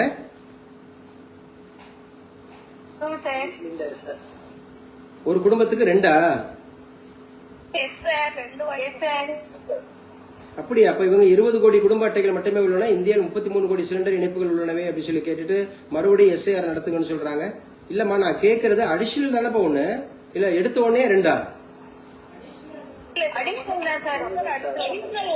அப்புறம் 2ங்கிறீங்க. எப்பவுமே ஒரு குடும்பத்துக்கு ஒண்ணுதான்ப்பா. ஒரு ஒண்ணுக்கு ஒண்ணு அப்படிங்கிற போது அடுத்துதான் அந்த மாதிரி சொல்லக்கூடியது. 2ன்றது அது அடிஷனல். 2வதுங்கிறது எதிர்காலத்தை தீர்மானிக்கும் முடிவுகள். வரப்போகுது தேர்தல் முடிவுகள் பார்ப்போம், செக் பண்ணுவோம். வருது அப்படிங்கறத பார்ப்போம். மே 4 அப்படிங்கறது மிகப்பெரிய எதிர்பார்ப்பு இருக்குங்க. இந்தியா எங்கிலும் இருக்கு இந்த எதிர்பார்ப்பு. ஏன்னா வெஸ்ட் பெங்கால்ல மிகப்பெரிய எதிர்பார்ப்பை எதிர்பார்க்கிறாரு. நாளும் கட்சியை உடைக்கணும் அப்படின்னு சொல்லி எதிர்பார்க்கிறாங்க. அதே மாதிரி திமுக இதுவரை 2வது முறை இருந்ததே கிடையாது. அப்படிங்கிற போது அவங்க முழுக்க அவங்க செய்த ஆட்சியில செய்த சாதனைகளை சொல்லி அப்படிங்கறத ஓட்டு கேட்டிருக்காங்க. மீண்டும் அப்படிங்கிற மாதிரி ஓட்டு கேட்டிருக்காங்க. பார்க்கலாம். சாதனை வாக்குப்பதிவு முதல்வர் ஸ்டாலின் பாராட்டு. எஸ், எல்லாருமே எதிர்பார்த்தது அதுதான். எல்லாரும் ஓட்டு போடணும். நானும் தொடர்ந்து இந்த தேர்தலில் அதிகமா வந்து பாத்தீங்கன்னா பதிவு போட்டிருந்தேன். இது வரைக்கும் எந்த தேர்தலையும் நான் இந்த மாதிரி பதிவு போடல. எல்லாரும் ஓட்டு போடுங்க, 100% வாக்குப்பதிவு கொடுங்க. நான் உங்களுக்கு முன்னாடி பேசுன ஞாபகம் இருக்கா? நமக்கு லீவு விடுறதுக்கு முன்னாடி கேட்டிருந்தேன். 85% 80%க்கு மேல போச்சு அப்படின்னு சொன்னா மிகப்பெரிய ஒரு நல்ல ஒரு வளர்ச்சியா இருக்குன்னு சொன்னா, இதுவரை தமிழகத்துல வந்ததே இல்லைன்னு சொன்னேன். இதுவரை தமிழகத்துல 75 கூட தாண்டினதுல 74 தான் அதிகபட்சமா இருந்திருக்கு. அப்படிங்கிற போது இந்த முறை 85 இருந்திருக்கு, 12% கூடி இருக்குங்கிற போது நல்ல மாற்றங்க. நிச்சயமா இந்த மாதிரி இருந்தாதான் உண்மையான ஜனநாயகம் அப்படிங்கிற பார்க்க முடியும். நான் கூட வீடியோ போட்டிருக்கேன் பாருங்க. இது ஏதோ ஒரு கட்சிக்கு சார்பா பேசுறேங்கிறது கிடையாது. புதிதாக ஒரு கட்சி வரப்போகுது அல்லது ஏற்கனவே இருக்கக்கூடிய கட்சி ஜெயிக்க போகுது அப்படிங்கறத தாண்டி இது எதுக்கு சார் அப்படின்னு சொல்லி நான் வந்து ஒரு நடுநிலைமையான சரியா, நான் வந்து எந்த அந்த மாதிரி கட்சிக்கும் ஆதரவு அப்படிங்கறது கிடையாது. ஏன்னா யாரு வந்தாலும் சந்தோஷம் தான், இருக்கக்கூடிய கட்சியே மீண்டும் வந்தாலும் சந்தோஷம் தான். ஏன்னா பாசிட்டிவா அவங்க நீண்ட காலம் அப்படிங்கிறது இருக்காங்க. நீண்ட காலமா இருக்கிறாங்க அப்படிங்கிற போது அதை பாசிட்டிவா எடுத்துக்கலாம். ஏன்னா வந்து புதுசா வர்றவங்க இனிமேல் ஆட்சி அமைச்சு அதை கொண்டு வரதுக்கே நாட்கள் ஆகும். யார் யாரு என்னென்ன அப்படிங்கறத கொண்டு வரதுக்கே. சரி, இது ஒரு பார்வை. இரண்டாவது பார்வை அப்படின்னு சொன்னா பழசானவங்க ஏற்கனவே ஒரு சிஸ்டத்தை அரேஞ்ச் பண்ணி வச்சிருப்பாங்க. என்னென்ன ஏது அப்படிதான் சொல்லிட்டு எங்க இருந்து எவ்வளவு அடிக்கலாம், எப்படிலாம் வந்து நம்ம வந்து சுரண்டலாம் அப்படின்னு சொல்லிட்டு ஒரு கான்செப்ட்ல இருப்பாங்க. புதுசா இருக்கிறவங்க புதுசா ஒண்ணுமே தெரியாது அப்படிங்கிற போது இருக்கக்கூடிய ஐஏஎஸ் ஆபீசரை வச்சு எது பெஸ்டா கொடுக்க முடியும்னு நினைப்பாங்க. இப்படியும் ஒரு பாசிட்டிவா யோசிக்கலாம், இப்படியும் ஒரு பாசிட்டிவா யோசிக்கலாம். சோ எது நடந்தாலும் சரிதான், ஆனா மக்களுடைய முடிவு தான் இங்க முக்கியம். பழசா வந்தவங்கனாலும் 100% சந்தோஷம் தான், புதுசா இருக்கிறவங்க வந்தாலும் 100% சந்தோஷம் தான். ஆனா எப்ப அந்த 100% சந்தோஷம் அப்படிங்கிறதுனா இது முழுக்க நம்ம ஏற்கனவே பேசினதுதான். லிபர்ட்டி, ஈக்குவாலிட்டி, ஃப்ராட்டர்னிட்டி, இந்த 3 வார்த்தை. அதே மாதிரி there is no discrimination. யாரும் எந்த சாதி அடிப்படையிலையோ மத அடிப்படையிலையோ மொழி அடிப்படையிலையோ எந்த விதமான வெறுப்பு அரசியல் இல்லாம எல்லாரையும் சகோதரத்துவம், அதாவது கொள்கை எதிரி அதுதான் இருக்கணும். கொள்கையில தான் எதிரி இருக்கணுமே ஒழிய தனிப்பட்ட ஒரு நபரை நம்ம எதிரியா பாத்திரக்கூடாது. நான் ஆட்சிக்கு வந்தா பாரு அவன் என்ன பண்றேன் பாரு அப்படி இப்படின்னு சொல்லி பண்ணிடக்கூடாது. கொள்கையில இருக்கலாம். ஏன்னா கொள்கை அப்படிங்கிறது உங்க மதம் சார்ந்து இருக்கிறாங்கன்னா அந்த கொள்கையை எதிர்க்கலாம், சாதி சார்ந்து இருக்கிறாங்கன்னா அந்த கொள்கையை எதிர்க்கலாம், பெண்களுக்கு எதிராக இருக்கிறாங்கன்னா அந்த கொள்கையை எதிர்க்கலாம், இவங்க மொழி சார்ந்து இருக்கிறாங்க அப்படின்னா எதிர்க்கலாம், இவங்க வந்து இன்டர்நேஷனல் பீஸ்ங்கிறத மதிக்கலைன்னா எதிர்க்கலாம். ஸோ அந்த மாதிரி இருக்கக்கூடிய விஷயங்கள் பார்த்துக்கணும். ஓகேங்க, அடுத்து என்ன சார் பார்க்கறோம் அப்படின்னு சொன்னா இன்னைக்கு உண்டான பேப்பர்ல வாக்களிக்காமல் இருப்பது ஜனநாயக துரோகம் சீமான் சொல்லியிருக்காங்க. பயங்கரவாத குழுக்களை பாகிஸ்தான் ஒடுக்க வேண்டும், அமெரிக்க எம்பி பிராட் ஜெர்மன் சொல்லியிருக்காரு. தமிழ்நாட்டில் 62 வாக்கு எண்ணும் மையங்களில் 18,000 போலீசார் பாதுகாப்பா, மொத்தம் 62 எழுதி வச்சுங்க. சோ தமிழகத்துல மொத்தம் 38 மாவட்டங்கள் இருக்கு, 234 தொகுதிகள் இருக்கு. ஆனா வாக்கு என்ன போறது 62 இடங்கள். 62 இடங்கள் எடுக்கிறீங்களா? நோட்ஸ் எடுக்கிறீங்களா? தமிழகத்துல எத்தனை இடத்துல வாக்கு எண்ண போறாங்கன்னா 62 இடங்கள்ல வாக்கு எண்ண போறாங்க. சோ 3 அடுக்கு பாதுகாப்பு அப்படிங்கிறது இருக்கு. 18,000 போலீசார் இதுக்காக பாதுகாப்புல இருக்கிறாங்க. 62 18,000 அடிச்சீங்க அப்படின்னு சொன்னா ஒரு வாக்கு எண்ணுறதுக்கு குறைஞ்சபட்சம் 3000 பேர் இருப்பாங்களா?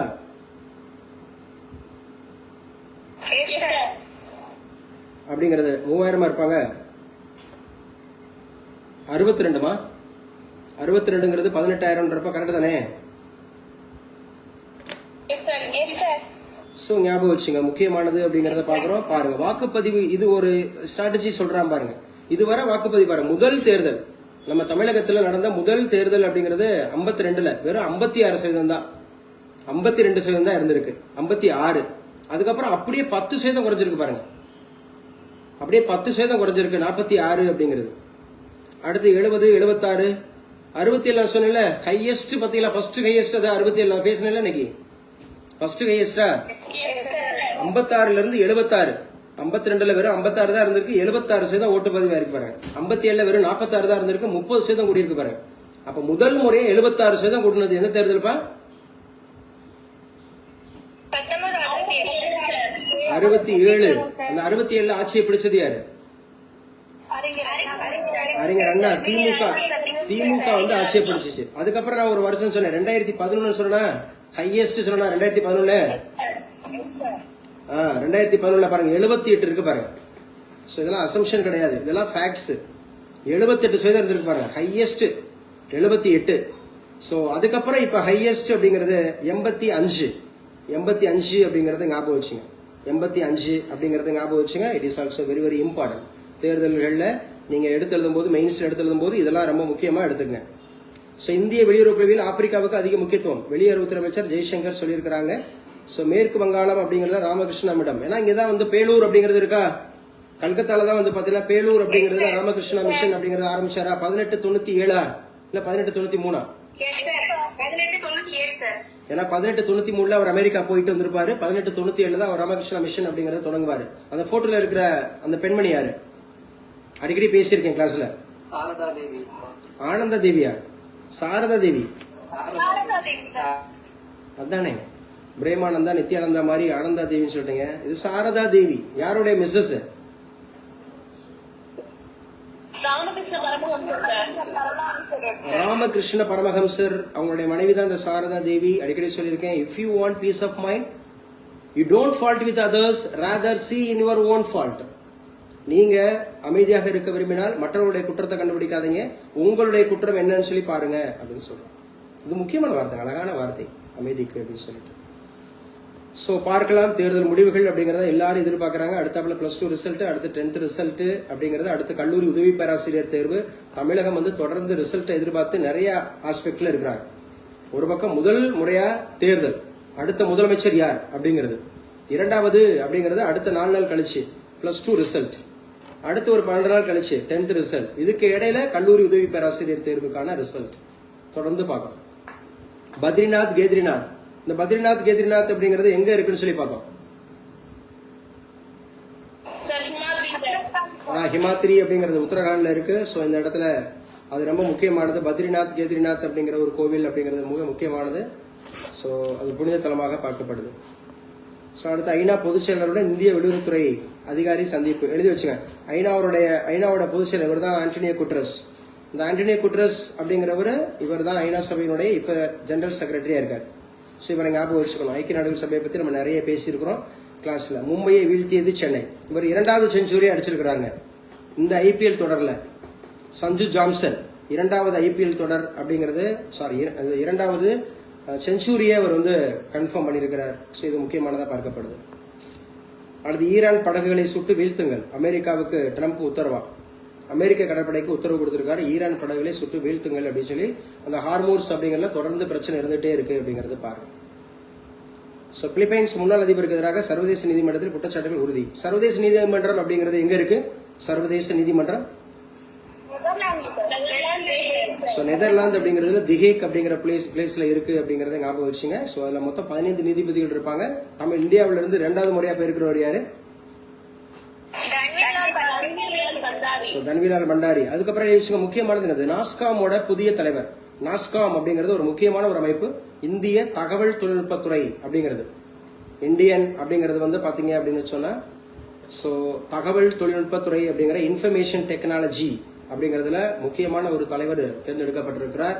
ஸோ இவருடைய பேர் என்ன சார் அப்படின்னு சொன்னா ஸ்ரீகாந்த் வேலமாக்கண்ணி. ஸ்ரீகாந்த் வேலமாக்கண்ணி. இவர் தான் நாஸ்காமோட தலைவராக தேர்ந்தெடுக்கப்பட்டிருக்கார். முக்கியமான ஒரு அமைப்புங்க நாஸ்காம் அப்படிங்கிறது. ஸோ ஓகே, இன்னைக்கு உண்டான கரண்ட் அஃபேர்ஸ் பார்த்துட்டோம், இன்னைக்கு முக்கியமான ஈவெண்ட்ஸ் பார்த்துட்டோம், இன்னைக்கு வந்து இந்தியன் பாலிட்டி டிஸ்கஸ் பண்ணியிருக்கோம், பயாலஜி பார்த்துருக்குறோம், ஸோ நம்ம ஹிஸ்டரி பார்த்துருக்குறோம், ஸோ இப்போ தேர்தல் அப்படிங்கிற இந்தியன் பாலிட்டி பார்த்துருக்குறோம். ஸோ முக்கியமானது அப்படிங்கிறத நம்ம பார்க்குறோம். சரியா? ஸோ இப்போ டைம் வந்து பார்த்தீங்க அப்படின்னு சொன்னால் 10:45 ஆகுது. 10:45 ஒரு 5 minutes அப்படிங்கிறது ரேண்டமாக அப்படியே பாருங்க, படிங்க. அதுக்கப்புறம் நம்ம அப்படியே கிளாஸ் கண்டினியூ பண்ணிக்கலாம். ஸோ இன்னைக்கு ஸ்டேட் என்ன ஸ்டேட்டுமா நம்ம பார்க்கணும்? இன்னைக்கு பார்க்க வேண்டிய ஸ்டேட் என்ன? கிளாஸ் கட் ஆயிடுச்சா? இருக்கீங்களா? கட் ஆயிடுச்சா? இருக்கோம் சார். கடைசி என்ன பார்த்தோம்? கோவா சார். கோவா பார்க்க வேண்டியது சார். என்னமா சார்? கோவா பார்க்கணும் சார். கோவாவோட கேபிட்டல். ஸோ நம்ம கடைசியை பார்த்தது அப்படிங்கறது கேட்டேன். நீங்க கோவா பார்க்கணுன்றீங்க, பரவாயில்ல, நல்லா பேசுறீங்க. கோவா பார்க்கணும் அப்படிங்கிறது ஓகே. ஸோ என்ன கடைசியா பார்த்தோம்? கர்நாடகா இது பார்த்தோமா? ஹரியானா கடைசியா பார்த்தது வந்து ஹரியானா அப்படிங்கறது பார்த்திருக்கோம். இப்போ கோவா அப்படிங்கறத எழுதிக்கங்க. கோவா அப்படிங்கிறது ரொம்ப ரொம்ப முக்கியமானது. ஸோ பனாஜியா கோவாவோட கேபிட்டல் சிட்டி. பனாஜி அப்படிங்கிறது தான் கோவாவோட அதமாக இருக்கக்கூடியது கேபிட்டல் சிட்டி. அப்ப கோவா அப்படின்னு சொன்னாவே ஸோ யாருடைய ஆட்சியின் கீழே ரொம்ப நாளா இருந்துச்சு அப்படின்னு சொல்லி நான் நடத்தினேன். 1510 இருந்து போர்ச்சுகீசியர் வசம் இருந்துச்சு. 1510 சுல்தான் பீஜப்பூர் சுல்தான் இருந்து அந்த போர்ச்சுகீசியர்